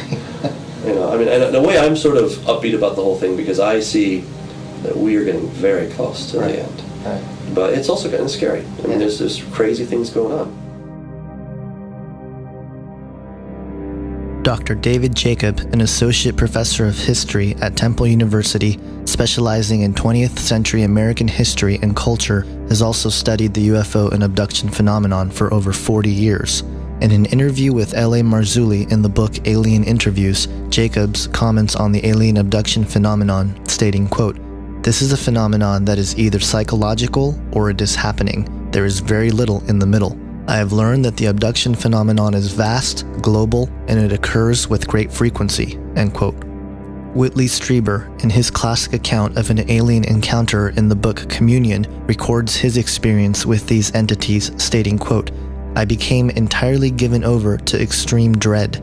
The fear was so powerful that it seemed to make my personality become evaporate. Whitley ceased to exist. What was left was a body in a state of raw fear so great that it swept about me like a thick, suffocating curtain, turning paralysis into a condition that seemed close to death. I died and a wild animal appeared in my place," end quote. Then, in a later release in a book entitled Transformation, The Breakthrough, he dives deeper into the experience, stating, quote, "Increasingly, I felt as if I were entering a struggle that might even be more than life and death. It might be a struggle for my soul, my essence, or whatever part of me might have reference to the eternal. There are worse things than death, I suspected. So far, the word demon has never been spoken among the scientists and doctors who are working with me. Alone at night, I worried about the legendary cunning of demons. At the very least, I was going stark, raving mad," end quote. Then later in the same book, he states, quote, "I felt an absolutely indescribable sense of menace. It was hell on earth to be there in the presence of these entities. And yet I couldn't move, couldn't cry out, couldn't get away. I lay as still as death, suffering inner agonies. Whatever was there seemed so monstrously ugly, so filthy and dark and sinister. Of course they were demons. They had to be, and they were here and I couldn't get away," end quote. According to many researchers in the field, and even the people who have directly experienced this phenomenon for themselves, all seem to agree that there is a spiritual element driving this phenomenon. It is clear that there is a metaphysical nature to the UFOs and the alien abductions themselves. Furthermore, the startling similarities with the phenomenon with the occult and other historical, mythological accounts of direct contact with demonic entities should be alarming. Jack Valet alludes to this concept, stating, quote, "The symbolic display seen by the abductees is identical to the type of initiation ritual or astral voyage that is embedded in the occult traditions of every culture. The structure of abduction stories is identical to that of occult initiation rituals. The UFO beings of today belong to the same class of manifestation as the occult entities that were described in centuries past." End quote. There is another angle to this phenomenon that is seldom discussed, but is very important to point out. That is the solution to help stop those who experience the alien abduction phenomenon. Joe Jordan, a state-sanctioned director and field investigator for MUFON, through his investigation at CE4 Research Group, has discovered that calling upon the name of Jesus Christ during the abduction can make the experience stop instantly. On their website, ce4research.com, the mission statement states, quote, "The mission of CE4 Research Group is to share with the world the most powerful evidence known that exposes the alien entities for who they really are. The evidence is in the testimony of those who have overcome the experience, the oppression, the bondage, the harassment, the control, the lies, the deception that these entities perpetuate by calling out in the name and authority of Jesus Christ. Through this evidence of these testimonies, we will be able to help others. The world asks for this evidence, and we will give it to them." End quote.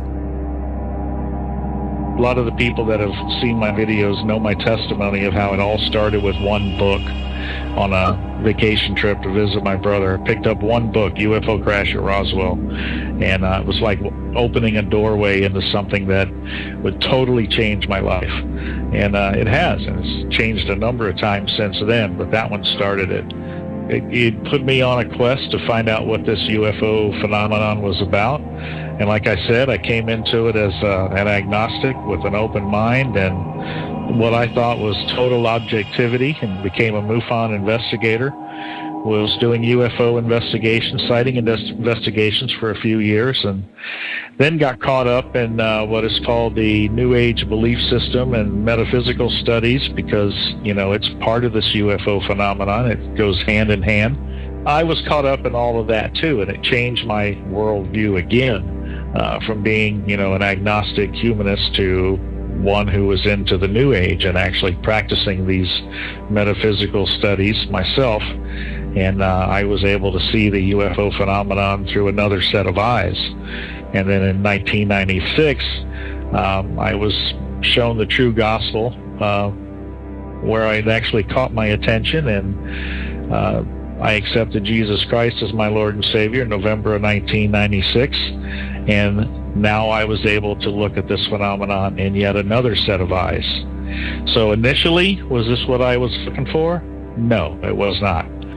Well, the first case I came across, I actually had interviewed this gentleman who claimed to have had an abduction experience, along with other sighting experiences and other what he felt were abduction experiences too. But we decided to interview him, and this was 6 months before I became a Christian.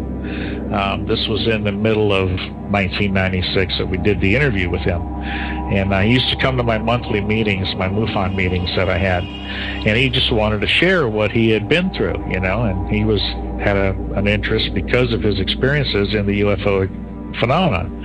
And myself and one of my lead investigators, actually my partner that helped me found CE4 in the very beginning, his name was Wes Clark.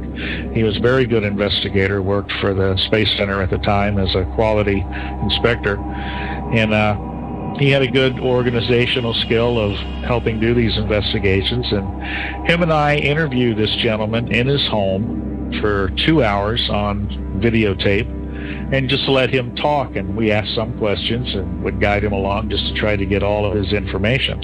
Well, we put it away, and we didn't see anything unusual at the time, and that was interesting in itself that we didn't catch this.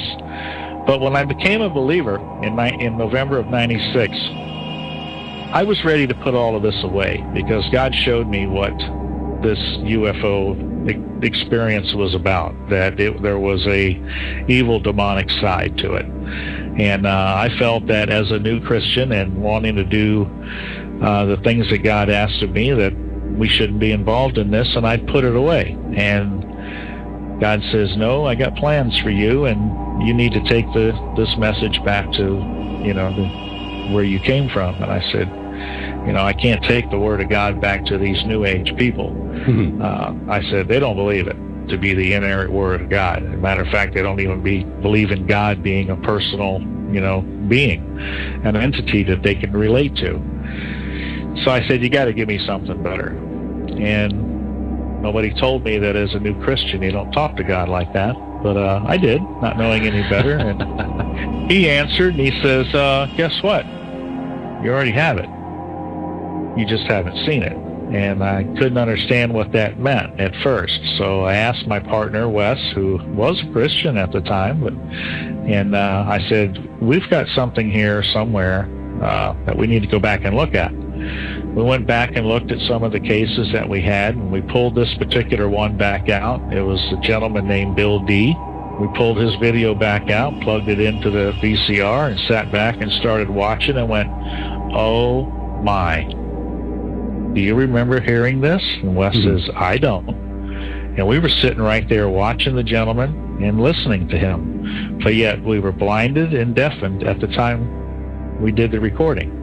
Nothing registered until this time when God said, go back and look. You already have it. And what he shared was an experience, atypical, abduction-type experience, where he had been taken, experienced being taken, and immediately panicked and in fear. And he himself, actually, just being a brand new Christian, called out during this panic experience in saying, Jesus, Jesus, help me.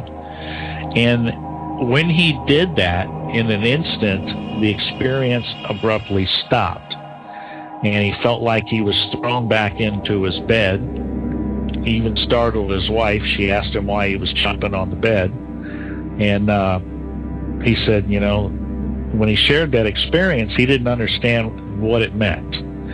And when we heard that, we knew we had something. Because never before, in all the studies we had done of the other work that the top researchers had done in the country, this was 15 years ago, the big names, never before had anybody said that an experience could be stopped. As a matter of fact, they all said that it wasn't possible to stop an experience. Okay? But yet we had a gentleman that said he did, and in a particular way. So I contacted these top researchers around the country, got their home phones, called them up. They're nice guys. They can talk. You can talk to them just like me and you were talking. Most of them are very nice gentlemen. And I've met them at the conferences over the years. And I said, guys, I've got a very unusual case here. I'd like to run it by you and see what you think. And after I shared the story, they all asked, can we go off the record? And I said, well, that's fine. I said, I'm just trying to get answers here. Well, when I say go off the record, that means I can't tell you who said what, but I can tell you what they said.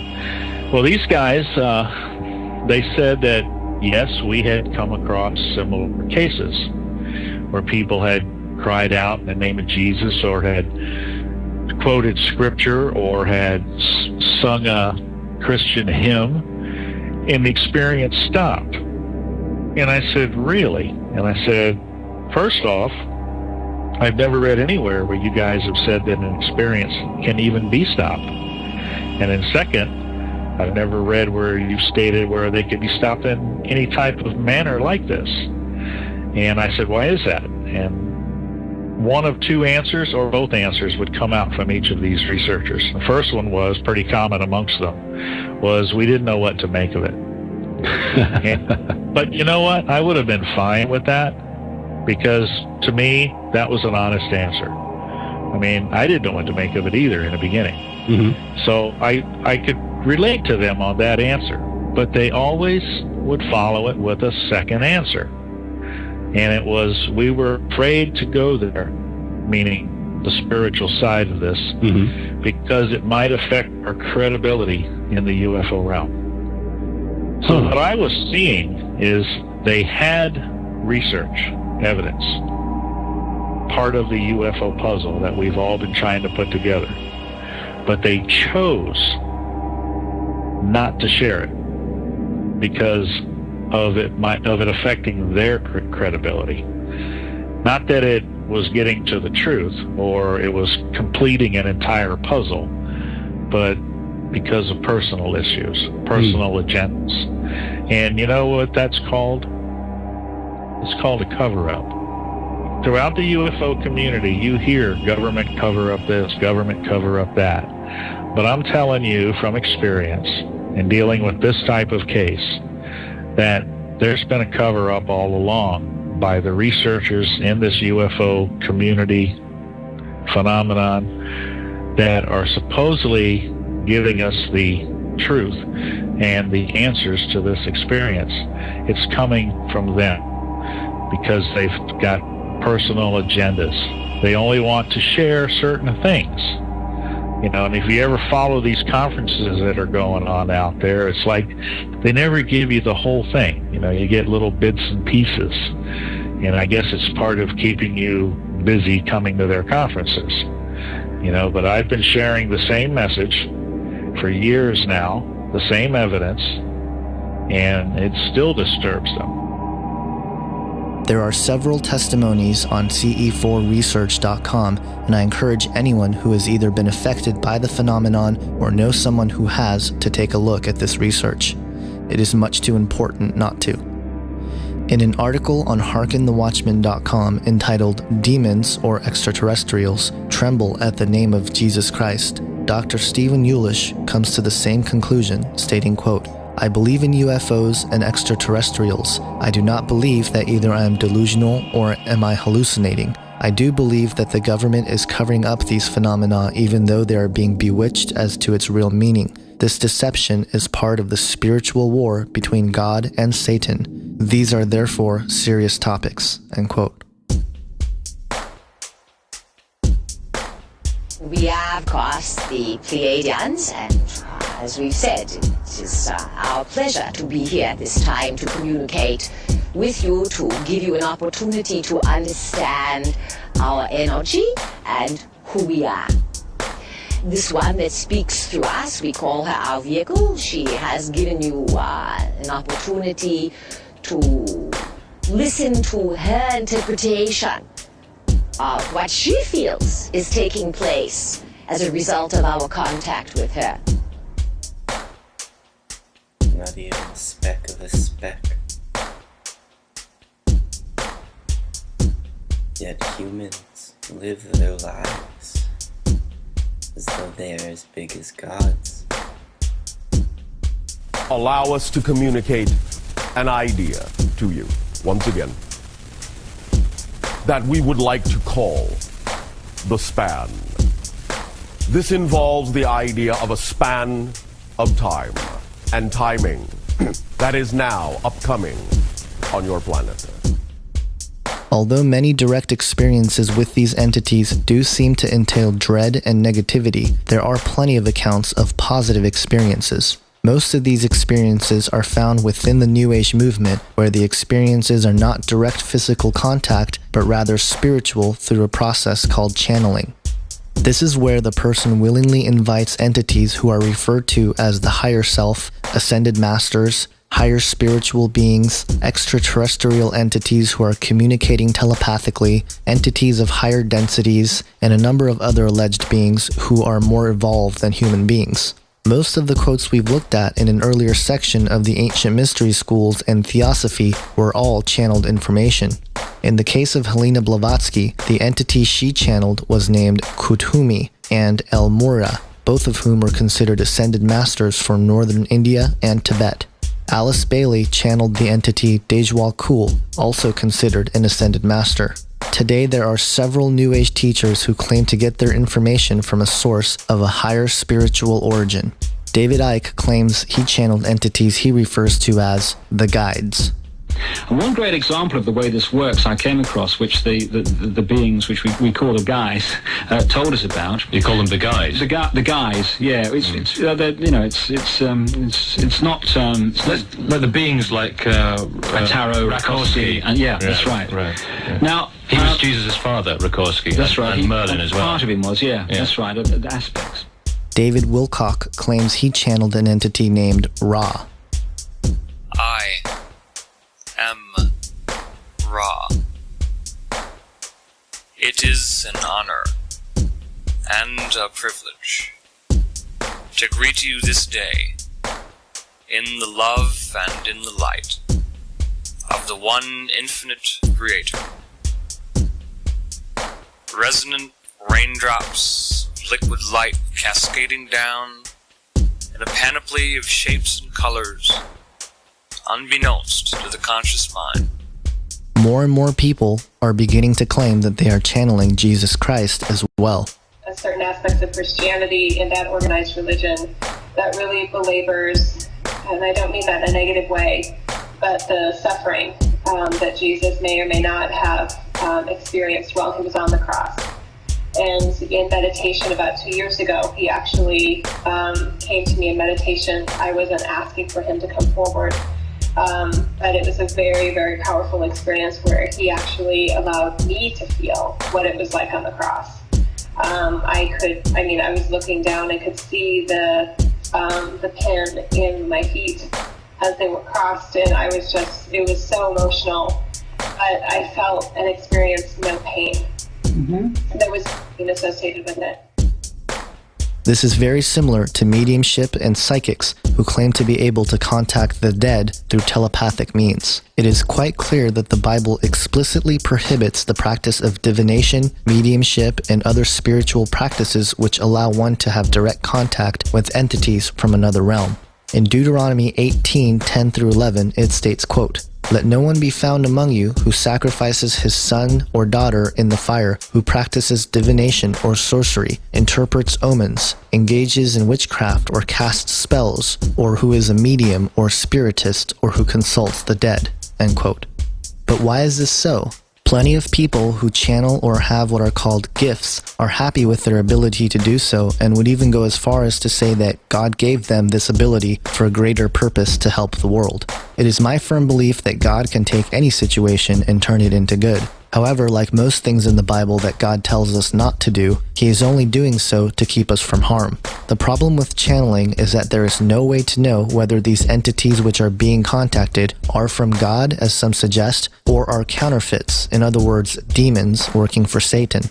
It states in 2 Corinthians 11:14-15, quote, "And no wonder, for Satan himself masquerades as an angel of light. It is not surprising then if his servants masquerade as servants of righteousness. Their end will be what their actions deserve." End quote. Then in 1 John 4:1-3, it states, quote, "Dear friends, do not believe every spirit, but test the spirits to see whether they are from God, because many false prophets have gone out into the world. This is how you can recognize the Spirit of God. Every spirit that acknowledges that Jesus Christ has come in the flesh is from God, but every spirit that does not acknowledge Jesus is not from God. This is the spirit of the Antichrist, which you have heard is coming and even now is already in the world." End quote. God is not in it to try to take away abilities or keep us from enjoying the likes of astral projection, outer body experiences, remote viewing, and other such alleged abilities that are so common and popular in the New Age just because he is cruel and acting as a cosmic police officer. Rather, he is simply giving us warnings and informing us to test the spirits so that we can be sure it is from God to protect us from deceiving spirits who are in it to draw our attention away from God and away from Jesus and ultimately away from the true message of salvation. How many of these folks who channel entities actually exercise this basic principle? And for those who claim they are channeling Jesus Christ, well, I suppose it's possible, but in my opinion, not very likely. Why would Jesus go directly against his own teachings to send a message to someone? The bottom line is that we ourselves can have a direct relationship with Jesus, not through channeling, but through a life of prayer.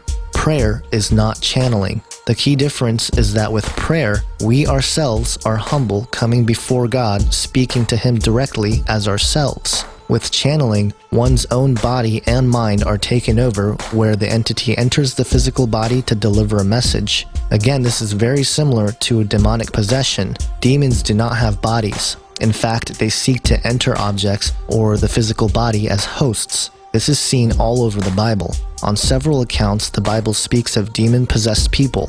In Mark chapter 5, a demon-possessed man replies to Jesus when asked what their name is, stating, quote, "My name is Legion," he replied, "for we are many." End quote. In Luke 4:35, we see Jesus casting out demons, where it states, quote, "Be quiet," Jesus said sternly. "Come out of him." Then the demon threw the man down before them all and came out without injuring him, end quote. Later we see disciples of Jesus casting out demons in his name. Quote, "The 72 returned with joy and said, 'Lord, even the demons submit to us in your name,'" end quote. And in Luke 11:14, Jesus drives out another demon, stating, quote, "Jesus was driving out a demon that was mute. When the demon left, the man who had been mute spoke, and the crowd was amazed," end quote. The dangers of channeling are that you are allowing deceiving spirits enter into your body. It is dangerous not only for your own soul, but for others around you, such as friends and family. The danger is that it can lead to demonic possession and strongholds. It is my firm belief that exorcisms do not need to be performed exclusively by Catholic priests, as most believe, but can be done by those who have been saved by Jesus Christ. Many in deliverance ministries do this very thing under the name and authority of Jesus Christ. In 2003, a film crew for the WN Network filmed an exorcism of a demon-possessed girl. What you are about to see are excerpts from this broadcast.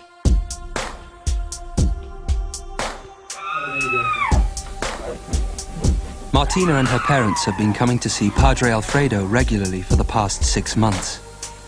The family has turned to the exorcist in an attempt to solve problems which have troubled their daughter since she was 8 years old.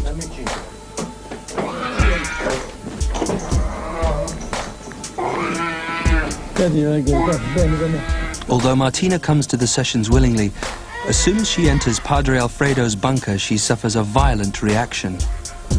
For her own safety, she has to be restrained before the exorcism can begin.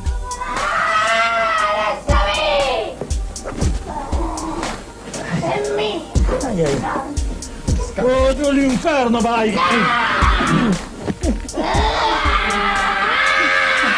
Prende l'acqua, padre, prende l'acqua, l'acqua, prende l'acqua. Lasciami! Prende l'acqua. Sì, ci ho pensato, ma... L'acqua, l'acqua. Non ci ho pensato. L'acqua. Sta buona?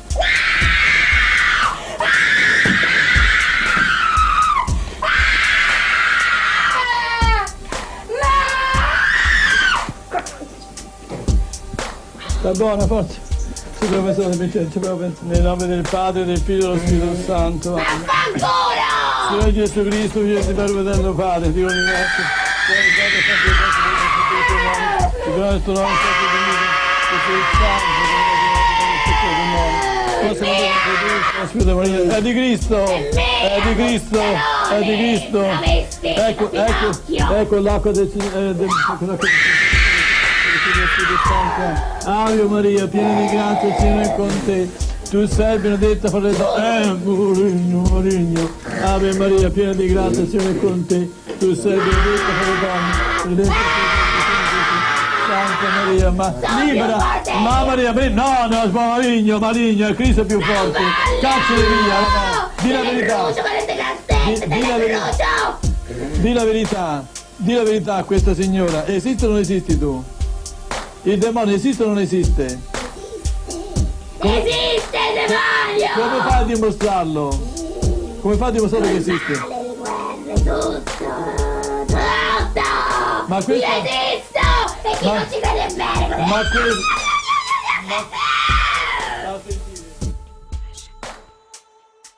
Are the entities and alien abductions, spiritual beings and channeling and meditation, and straight-up evil demons one and the same? I would say yes. As we just saw, it's not hard to convince anyone that these demonic spirits are evil and are of the Antichrist. However, the other spirits that appear as angels of light may be more difficult to discern, especially the alleged ETs that seem to have a positive message to mankind. But let's look at the specific messages people received from alleged aliens and higher spiritual entities. David Wilcock supposedly channeled an entity named Ra. In his New Age ministry, he points to a book called The Law of One as an authoritative document which he claims is much more in tune with the truth than the Bible. The same entity, Ra, which Wilcock claims he channeled, was channeled through Carla Rueckert in the early 1980s and was documented in The Law of One. Let's look at what the Law of One has to say about Jesus Christ, the Bible, and Christianity. Upon asking who or what Jesus Christ is, Ra explained, quote, "I am Ra, the one known to you as Jesus of Nazareth, did not have a name. This entity was a member of fifth density of the highest level of the sub-octave. The particular mind-body-spirit complex you call Jesus is, as what you would call, an entity, not to return except as a member of the Confederation speaking through a channel. However, there are others of the identical congruency of consciousness that will welcome those to the fourth density. This is the meaning of the returning. The entity was absolved karmically of the destruction of an other self when it was in the last portion of lifetime and spoke upon what you would call a cross, saying, "Father, forgive them, for they know not what they do." In forgiveness lies the stoppage of the wheel of action, or what you call karma. End quote. So if we are to test the spirit in accordance to what we are told in 1 John, it confirms that Ra felt that Jesus was not God in the flesh, but simply another entity of higher spiritual levels, just like Ra and other ascended masters who chose to become part of the human race. This is a clever twisting in a deceptive way to deny Jesus' deity. Another interesting thing I noticed in the channeled writings of Ra was that not only did this supposed entity rarely use the name of Jesus in response to the questions about Jesus, but every time it did, it always referenced him by starting off with "the one you call," or "the one it calls," or "as you call this entity now." In other words, never was this entity able to directly say Jesus Christ. It always had to set it up so as to defer his deity. Ra goes on to explain his opinion of Christianity when he states, quote, "Another example well known in your culture is the visualization in your mass of the distortion of the love of the one infinite creator called Christianity, wherein a small portion of your foodstuffs is seen to be a mentally configured but entirely real man, the man known to you as Jehoshua, or as you call this entity now, Jesus." End quote. Once again, it claims the falseness of Christianity, calling it a distortion of the love of the one infinite creator. This again demonstrates the denial of uniqueness of Jesus Christ as the one and only Savior for mankind, fully God, fully human. The Star Doves, another group who claims to have channeled spiritual entities named Masters or Gods, describes Jesus in yet another form. They state, quote, "Perhaps it may be new to some souls to learn that Maitreya overshadowed Jesus the Christ in his lifetime. Yet there is another great soul who is of prime importance in this plan the Masters know and serve. That being is Sananda, our Star Commander-in-Chief." End quote. This is alarming because Maitreya is the New Age and Theosophists' Christ. Many members of the United Nations and other world leaders are also earnestly seeking the arrival of this supposed world teacher who allegedly is going to be a spiritual leader to help humanity usher in the new age. For more details on Maitreya, I encourage you to check out Aquarius, The Age of Evil by Keith Thompson. Furthermore, in an alleged channeling of this entity known to the Star Doves as Jesus Sananda, apparently described his second coming by stating, quote, "I speak in the name of Jesus, Lord of this world and of all which concerns this earth sphere. I am he who is known as the Christ, and through this channel announce my coming unto earth once more. I am Sananda of the hierarchical board, known on earth through my last incarnation frequency as Jesus the Christ, Lord of this world and of the planet known as Earth." End quote. What's interesting is that Jesus never claimed to be the Lord of this world. This is verified in John 18:36, where Jesus states, quote, "My kingdom is not of this world." End quote. The Bible is also clear that Satan is actually the ruler of this world. This is shown in many ways in the Bible, one of which is found in Matthew 4:8, where it states, quote, "Again the devil took him to a very high mountain and showed him all the kingdoms of the world and the glory of them. And he said to him, All these I will give to you, if you will fall down and worship me." End quote. The Star Doves also claim to actually have an encounter with Sananda/Jesus. Quote, "On August 14th, 1997, I was taken up in my light body by Sananda/Jesus to the mothership Sangre de Cristo, his Starfleet headquarters for the second coming plan the Masters know and serve." End quote. All of these claims, again, go against the standards set by 1 John. The claim that Jesus was not God in the flesh and that he was somehow communicating with these people without their testing of these spirits. It should be obvious that this claim of Jesus is also different from the claims made by Ra in the Law of One channelings, confirming further that these are nothing more than deceiving spirits. In a very popular book entitled A Course in Miracles, penned by Helen Schuckman, said she channeled what she called an inner voice, which claims was Jesus. But after studying the material and the metaphysical nature of the message, it is quite clear that this could not have been Jesus Christ as we know through the biblical accounts. Here are just a few quotes from A Course in Miracles that show its true nature. On page 9, it states, quote, "There is no sin." On page 10, it states, quote, "A slain Christ has no meaning." On page 12, it states, quote, "Do not make the pathetic error of clinging to the old rugged cross." And on page 13, it states, quote, "The name of Jesus as such is but a symbol. It is a symbol that is safely used as a replacement for the many names of all the gods to which you pray." As if the denial of sin, Jesus, and the cross was not enough, A Course in Miracles goes on to claim that there is no devil either, stating, quote, "You have created in your mythology the being you call devil. You have even imagined a god at war with this being. Of course, a real devil does not exist. Using psychic ability is nothing more than using your sixth sense, not trafficking with the devil. There is no devil, each to his own without judgment," end quote. In an article posted on mountainstreampress.org, Warren B. Smith came to the same conclusion that the Jesus being promoted by A Course in Miracles was in fact the spirit of the Antichrist and not the true Jesus Christ. He stated, quote, "My conclusions were inescapable and shocking. A Course in Miracles and the Bible were two completely different thought systems that were mutually exclusive and diametrically opposed in every degree. To my utter amazement, A Course in Miracles was the Holy Bible turned upside down. The Course had not updated or reinterpreted the Bible. It had completely rewritten it," end quote. In another book written by Levi H. Dowling called The Aquarian Gospel of Jesus Christ, the claims are similar in the denial of Jesus' deity by stating that we are all becoming Christs. Levi claims he was able to access the Akashic Records, which is allegedly an ethereal network of intelligence that surrounds the atmosphere of the earth and can be accessed through the spirit or our light body. This is the same place Edgar Cayce claims he received all of his information from as well.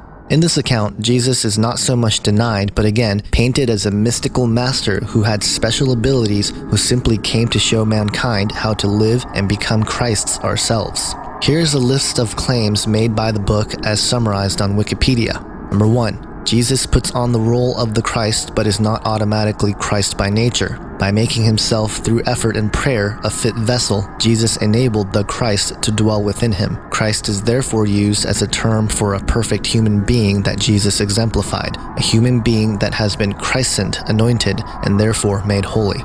2. Reincarnation exists and is the explanation for various seeming injustices. Reincarnation allows people to settle debts they have incurred in past lives. Number 3. Humanity has forgotten God and is currently working its way back to fully remembering God. Number 4. Time is separated into ages. These ages last approximately 2,000 years. We are now nearing the start of the Aquarian Age. Number 5. All souls will eventually mature and become perfect, like Jesus, thus ending the cycle of reincarnation. Number 6. No soul is ever abandoned by God. There are again several problems with this theology, because they contradict biblical principles and teachings, and no wonder, since once again, these are not revelations given to people from God directly, but are deceiving spirits and false prophets who twist, confuse, and distort the true gospel message. So as you can see, no matter if it's aliens, ascended masters, spiritual gods, or anything else, the consistent message is that of the denial of Jesus Christ as God. There are literally thousands of channeled documents and books from people such as Edgar Cayce, Aleister Crowley, even Napoleon Hill in his famous work Think and Grow Rich. If they were aliens from a faraway galaxy, why not help us with our problems to cure cancer or teach us some form of technology that would help humanity? Why are they directly teaching that Jesus was not God, but just another master or teacher?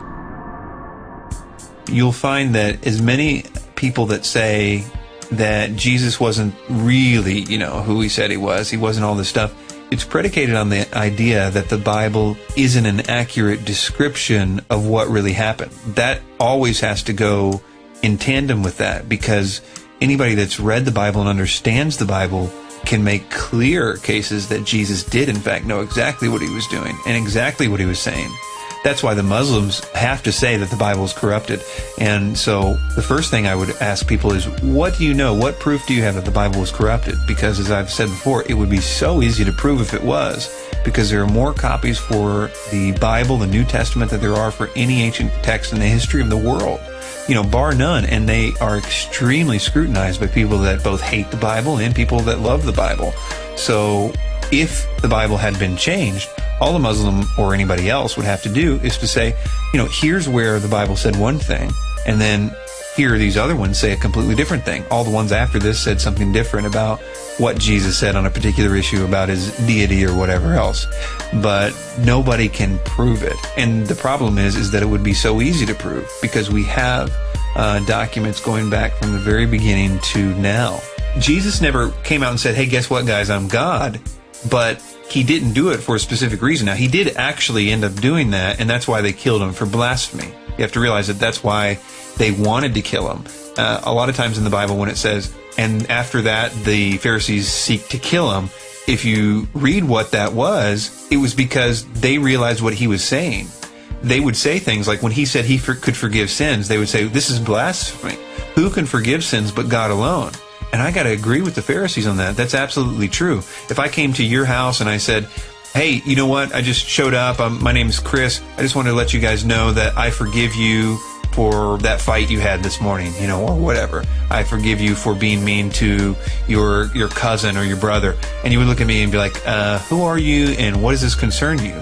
You're acting as if my shortcomings are somehow affecting you. That's crazy. You can't forgive me of my sins.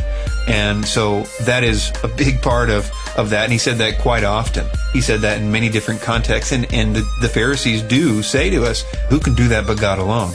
And so they would seek to kill him and things like that. They would also seek to kill him because he said that he was the Son of God. There's actually places where they said, okay, you're saying that that's your Father and that you're the Son of God. How is that not blasphemy, they would say? You're making yourself equal with God. And this is a really well understood concept in Hebrew. If you call yourself the son of something, you are the embodiment of that thing.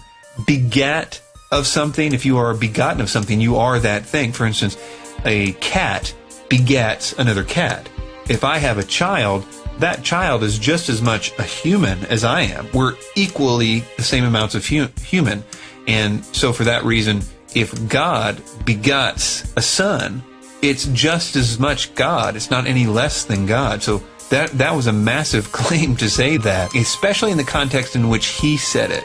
You know, he claimed to be before time the Son of God. He was the creator of the world. Before Abraham was, I am. His many I am statements are another unbelievably blasphemous thing to say. He was claiming by proxy, and the Pharisees, trust me, were well aware what he was saying. He was claiming to be the voice of the burning bush. Another thing, if you understand Daniel 7, he was claiming to be the cloud rider of Daniel 7. They knew that, and I believe it's John 8, they knew exactly what he was saying, and it messed with their heads. So there's many different things like that. Another big one is that he allowed himself to be worshipped on several occasions. There is several occasions where the apostles would refuse to be worshipped. Angels on several occasions said, hey, don't worship me, I'm just a messenger of God. But Jesus on a number of occasions allowed people to worship him. That is either a completely blasphemous act, or he was doing what everybody knew that he was doing. He was claiming to be God every day of his life, everywhere that he went, and the Pharisees knew it. That's one of the reasons they felt justified in killing him. So if you're reading the Bible and you're reading this the whole time. He claimed that he was going to come at the end of time and judge the world. Who can judge but God alone? Who is worthy to judge but God alone? The issue there really culminates in the cross. And what happened in the cross was an act that would only make sense if God himself was on the cross. The very fact that he knew what he was doing, the Lamb of God that takes away the sin of the world, and that whole concept of the gospel really makes sense in that context. So when people say that Jesus wasn't claiming to be God, they have to say that the Bible is inaccurate and all those things are not true, because Jesus claimed to be God all the time.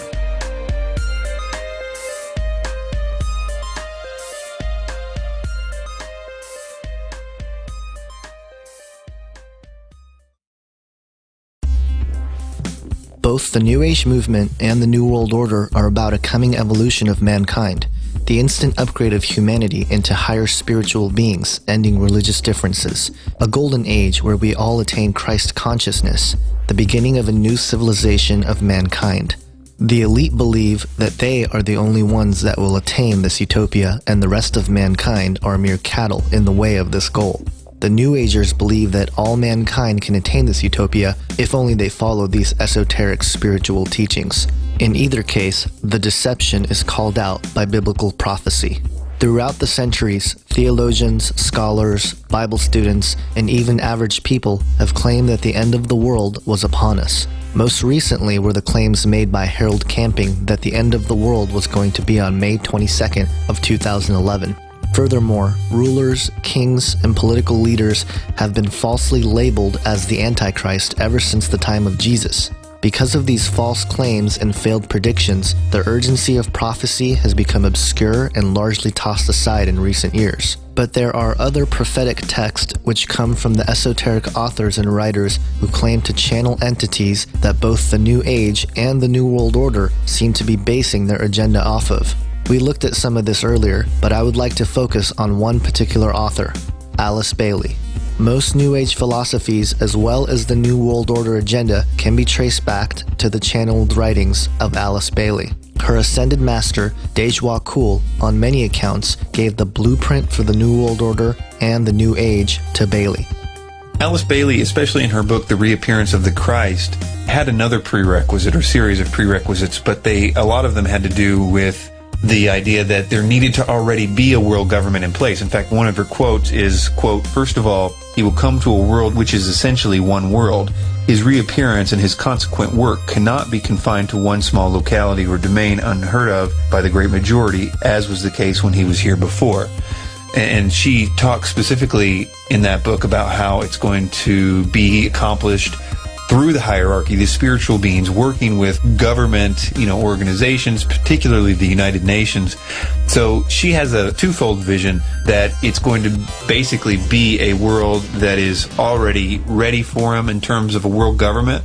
So I would agree that part of the work that she says is a prerequisite is to build and work on this sort of global government.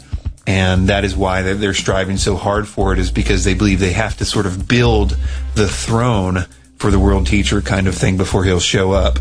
The chaos is another sort of part of what she talks about, is that she recognizes that none of the work that she can do, or that the group of world servers, as she calls them, or the seed groups, they can never do enough preparation, whether it's spiritual preparation or physical building of the system preparation, to actually make any of this work.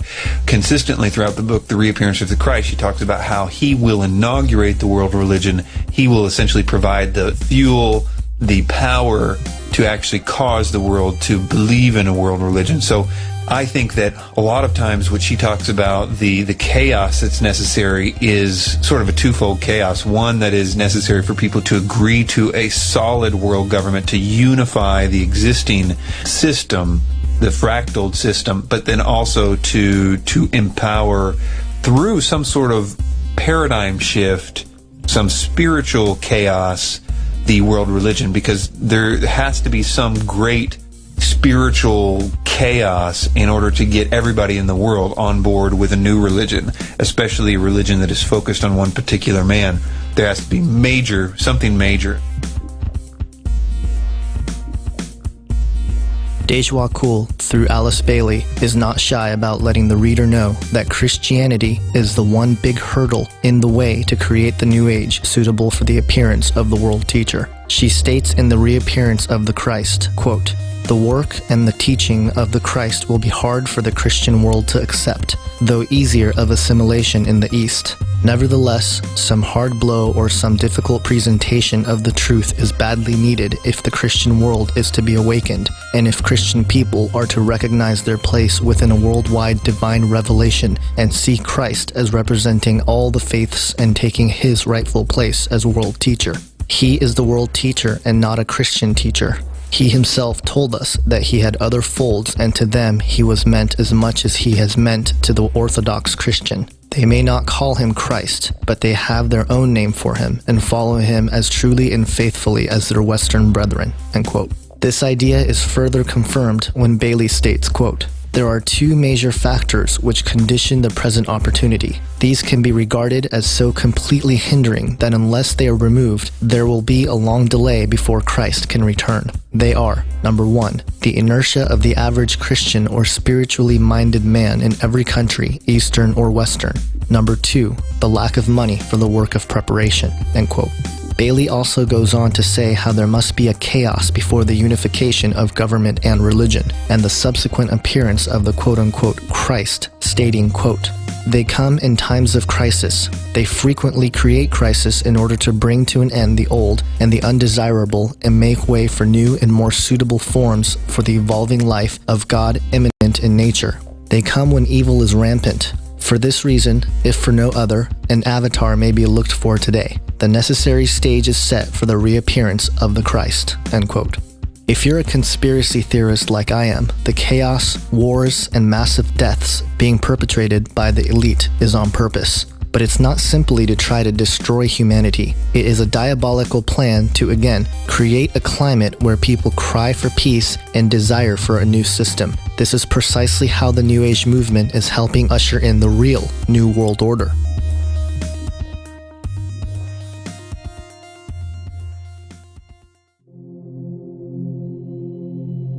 The world is already in turmoil. Injustice is everywhere, and that's no surprise. There may be a coming chaos that exceeds anything that we've ever seen before. According to the 30 years of research done by Russ Dizdar of Shatter the Darkness, a group of men and women who call themselves the Chosen Ones are at work to develop the army of the Antichrist. These men and women are usually victims of satanic ritual abuse, multiple personality disorder, and mind control. Through dark satanic rituals, these men and women have been assigned to kill and to create chaos when the call is made. This violent flash mob chaos of death and destruction is called the Black Awakening. Russ Dizdar, in his book, The Black Awakening, states, quote, "They wait like a quiet, unassuming person in the crowd, a nice person who wouldn't seem like they can harm a fly, shoot a gun, or slash with a knife. But oh buddy, they will, and with a cold as hell energized accuracy. They wait to be activated to kill, slaughter, and unleash hell in society so the demons can dance and their leader can emerge as savior of humanity. A savior for humanity who they say can bring a new order out of the chaos. They know what they are to do, they know what is planned, and most of them wait with dark bated breath, charged by ancient fallen spirits," end quote.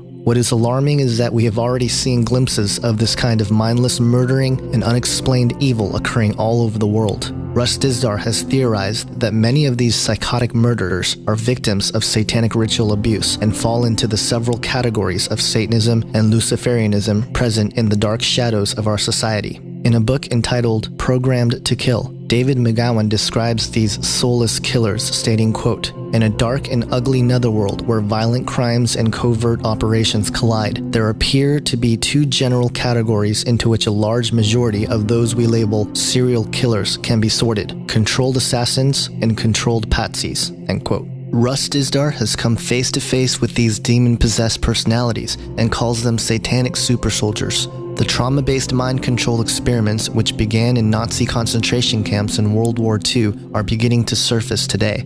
Both Russ Dizdar and L.A. Marzulli have theorized that the women you are about to see in this footage from a BBC documentary called Madness in the Fast Lane are demonically enhanced and possibly the satanic super soldiers that Russ talks about. These women were later found not to be on any drugs or alcohol, but the way they were able to withstand the physical damage and the display of strength these women showed is certainly superhuman. If and when this chaos breaks out, the world will be crying out for help. They will be asking for someone or something to come save the day. We have been programmed for decades by mainstream media and our politicians and world leaders to trust our governments in times of crisis and confusion. My theory is that this is when the world government will be solidified. It will be a necessary action that everyone will accept in order to rebuild society and a chance to do it right in the minds of many. A one-world economy and a one-world government are certainly possible and within reach right now. But the one thing that will cause the world to worship one man is a one-world religion. This will require something phenomenal and something beyond our scope of reality. I think that the UFO alien thing is going to be the way that the one world religion described in the Bible comes about, or at least play a role in it. I would admit that there are probably other scenarios in which this one world religion could come about, but none of the ones that are promoted out there now in the mainstream do I see as plausible in any way. For instance, there is sort of a dueling version of, I think one group is going to say it's the Muslims that's going to create this one world Muslim religion, and another group says it's going to be the Catholics, a one world Catholic religion. Both of those are problematic because the religion described in the Bible is one that people willingly embrace, not are forced to convert to. And I see that as both of those as very problematic because we've been trained to hate both of those for various reasons. Obviously, Catholicism has many problems and is deserving of the criticism that it gets, but I think the reason that it is used like that is because people don't distinguish between Catholicism and true biblical Christianity. So by pointing at the Catholic Church, Satan gets to discredit Christianity in the minds of many people, although most of us would say that what the Catholic Church is doing and does is in no way biblical, but most people don't distinguish Christianity from the Crusades, and so that's a very advantageous thing that Satan uses. To say that the world is going to be taken over by Catholicism has already the problem of trying to get the people that have been trained all their life to hate Catholicism to now embrace it. And some will say, well, there's going to be great signs and wonders and everything. But I don't buy that for a minute. I mean, you can't convince the the Muslim world, which constitutes much of the world, that all of a sudden Catholicism is the true religion just because there's some signs and wonders. There's no Muslim in the world that would buy it. They would just say, well, it's demonic. It's the result of demonic forces. Every evangelical, even if they saw great signs and wonders coming out of the Pope, they would say, well, there you go, it's demonic. Nobody would willingly embrace it just because of signs and wonders out of Catholicism. And similarly, the same problem is with the Muslim world. You're not going to get anybody to convert willingly to the Muslim religion that has been trained. Like, consider the Fox News reality of America. You're never going to get John and Joe Sixpack to convert to Sharia law or whatever just because some fancy guy shows up and starts performing miracles. They're not going to convert to it. They've had their whole adult lives trained to hate it for various political and, whatever else reasons. So that doesn't make any sense. At least the biblical one world religion is something that people unite in their belief that peace has come and the utopia is here. They willingly embrace the Antichrist and willingly give him their worship. I cannot imagine for a minute either one of those scenarios being true. So back to the main point, I think that the UFO thing, in whatever way it could be presented, there's a myriad of possibilities of how you would prove to the world that UFOs are real without them actually being real in that sense. But whatever way that would go down, it would necessitate the world throwing away God. They would say, well, that's it, God's done. So the main thing is done. They've taken away the one object that was in resistance to them, and now it's just a matter of providing the solution. And that solution would be very man-centered. You can become God-like. You can become like the aliens. There is a new potential for an evolution here, a new potential for a utopia. All the wars of the past were caused by our erroneous belief in God, so now we have this opportunity, now having discredited God because of our existence, we can now embrace this new utopia. And all of a sudden everything in the Bible starts to make sense. They talked about this, everybody saying peace, peace, when there is no peace. There's going to be a sense of great rejoicing of their new utopia, of their new possibilities, of this new possibility of change and evolution and no more wars and everything else. But the Bible says, watch out. That's not what it seems. And that's really the thing that makes Christianity different, is they've not just been told that there's going to be Armageddon coming and an Antichrist. A lot of people have sort of an apocalyptic viewpoint, but Christianity has been told, wait a minute, there's going to be also before that a false utopia that's going to look really good. You have been warned. Do not embrace it. It's going to be tempting, but don't do it. And so when that happens, Christians will be like, okay, yeah, you guys are saying this is a utopia, but this is wrong. This is all a deception. And during the course of that utopia, those people that are rejecting that utopia will look like public enemy number one. Who are these people that are trying to rain on our parade, saying that our utopia isn't as beautiful and wonderful and potentially freeing as it is? They will be seen like the people that are saying that the emperor has no clothes, and therefore that genocide that is also prophesied in the Bible, unfortunately, will have legs to stand on in that scenario.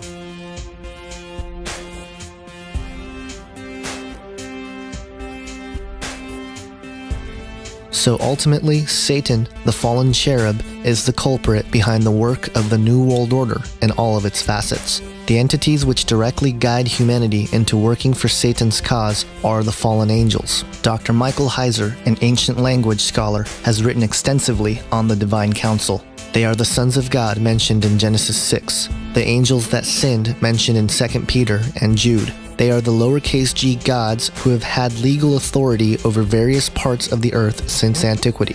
They are also the gods that accepted worship from people in the Old Testament, making them rebels to Yahweh God's kingdom.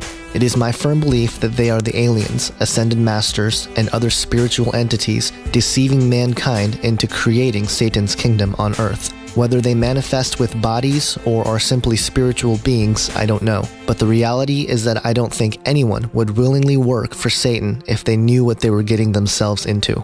And thus we live in an age of deceit.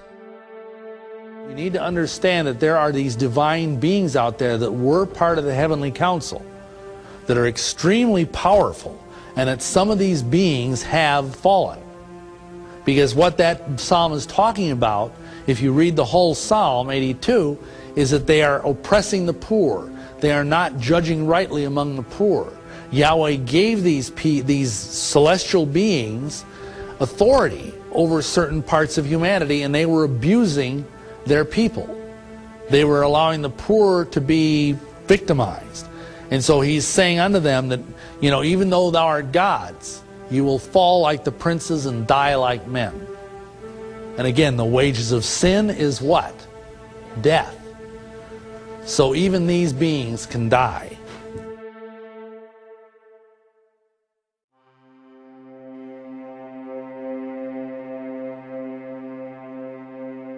While many of the esoteric New Age and New World Order advocates continue to preach their solution to the world's problems, there is a true hope that is found in a message that comes explicitly from the true creator of this universe. The real spiritual and physical upgrade that the New Age spiritual evolutionists and transhumanists seek to attain has already been given to us in the gospel message of Jesus Christ. The transhumanist movement, it really is a cover. It's a cover for the far more sinister event that's coming. And I think on the one hand, it provides the technology to make some of these things happen. But it's also man saying, look, we can do it. We can truly pull ourselves up by our own bootstraps. We can take advantage of our own evolution. We don't have to wait. Because again, if it's predicated on we've evolved this far, why shouldn't we continue evolving? And if we have the technology to overcome death, to overcome disease, why wouldn't we, right? That sounds right. If there's a little baby that's dying of some awful disease, and we have the power to go in and actually rearrange the DNA and the genes and make things right, wouldn't we be barbaric not to do that? See?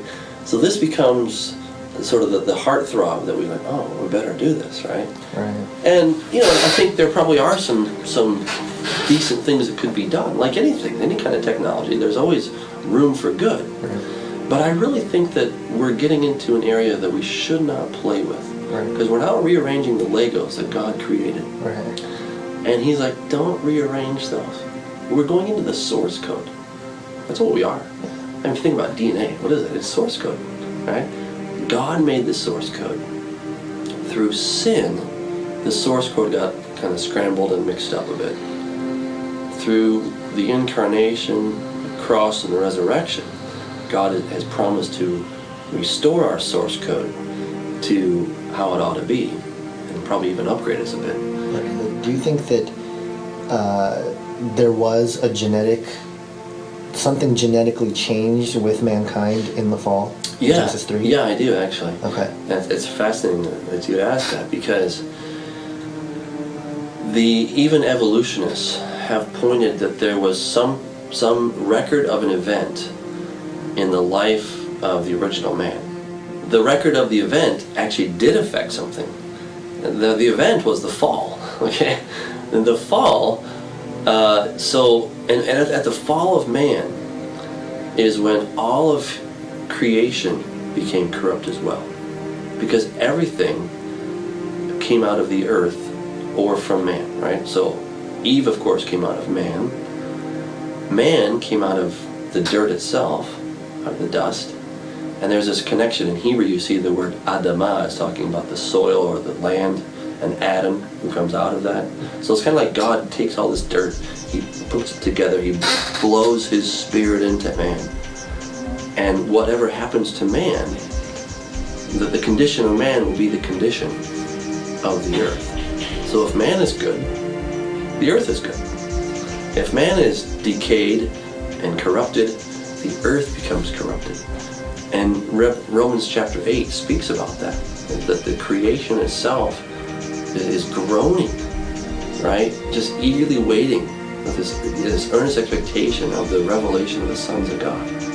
When Jesus came, he had the X chromosomes given to him by his mother, but his father, genetically speaking, is the Holy Spirit, right?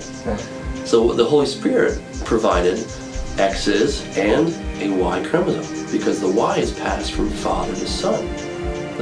Women do not have the Y chromosome. So he did not have Adam's Y chromosome.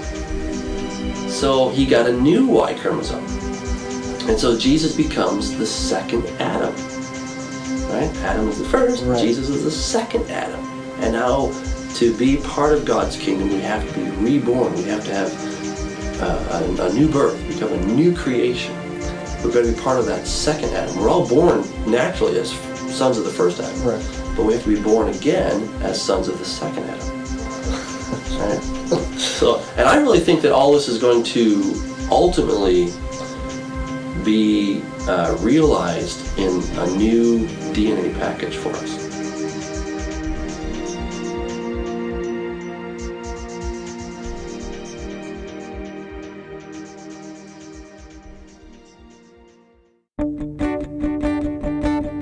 Over the span of 2,000 years, we have been given a collection of 66 books written by 40 people in various cultures, time periods, and languages. Today we call this collection the Holy Bible. Upon investigation, we find that these 66 books combine to form a message to humanity from a being outside of space and time by writing history before it happens. The Bible predicted the advent of the New Age movement and the New World Order thousands of years ago. It also tells us of a man who will rule this world empire and what his true intentions will be.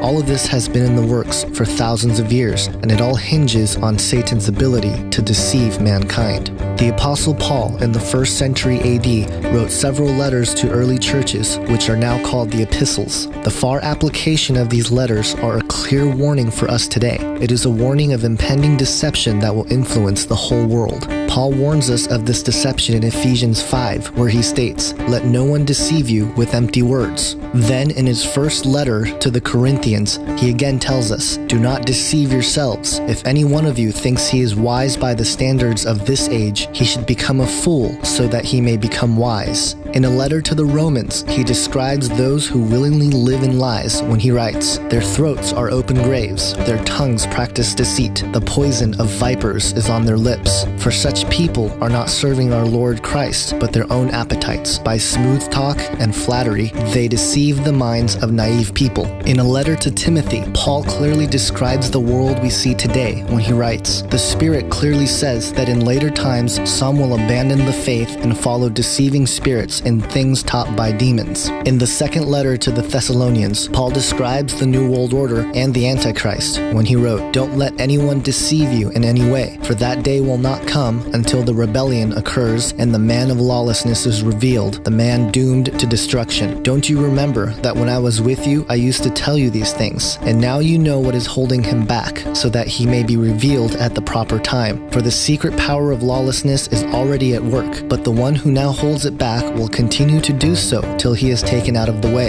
And then the lawless one will be revealed, whom the Lord Jesus will overthrow with the breath of his mouth and destroy by the splendor of his coming. The coming of the lawless one will be in accordance with the work of Satan, displayed in all kinds of counterfeit miracles, signs, and wonders, and in every sort of evil that deceives those who are perishing. They are perishing because they refused to love the truth and so be saved. For this reason, God sends them a powerful delusion so that they will believe the lie, and so that all will be condemned who have not believed the truth but have delighted in wickedness. The Apostle John, while in prison on the island of Patmos, had a vision of the end times and the deceiving entities that will walk the earth, stating, "And the great dragon was cast out, the ancient serpent who is called Devil and Satan, he who deceives the whole habitable world. He was cast out into the earth, and his angels were cast out with him. He deceives my own people who dwell on the earth because of the signs he was granted to do in front of the beast, saying to those who dwell on the earth that they should make an image of the beast who had the sword wound and lived." Jesus Christ himself gave his discourse of the end times when he stated clear warnings of the signs of the end. Watch out that no one deceives you, for many will come in my name, claiming I am the Christ, and will deceive many. You will hear of wars and rumors of wars, but see to it that you are not alarmed. Such things must happen, but the end is still to come. Nations will rise against nation, and kingdom against kingdom. There will be famines and earthquakes in various places. All these are the beginning of the birth pains. Then you will be handed over to be persecuted and put to death, and you will be hated by all nations because of me. At that time, many will turn away from the faith and will betray and hate each other. And many false prophets will appear and deceive many people. Because of the increase of wickedness, the love of most will grow cold. For then there will be great distress, unequaled from the beginning of the world until now, and never to be equaled again. If those days had not been cut short, no one would survive. But for the sake of the elect, those days will be shortened. At that time, if anyone says to you,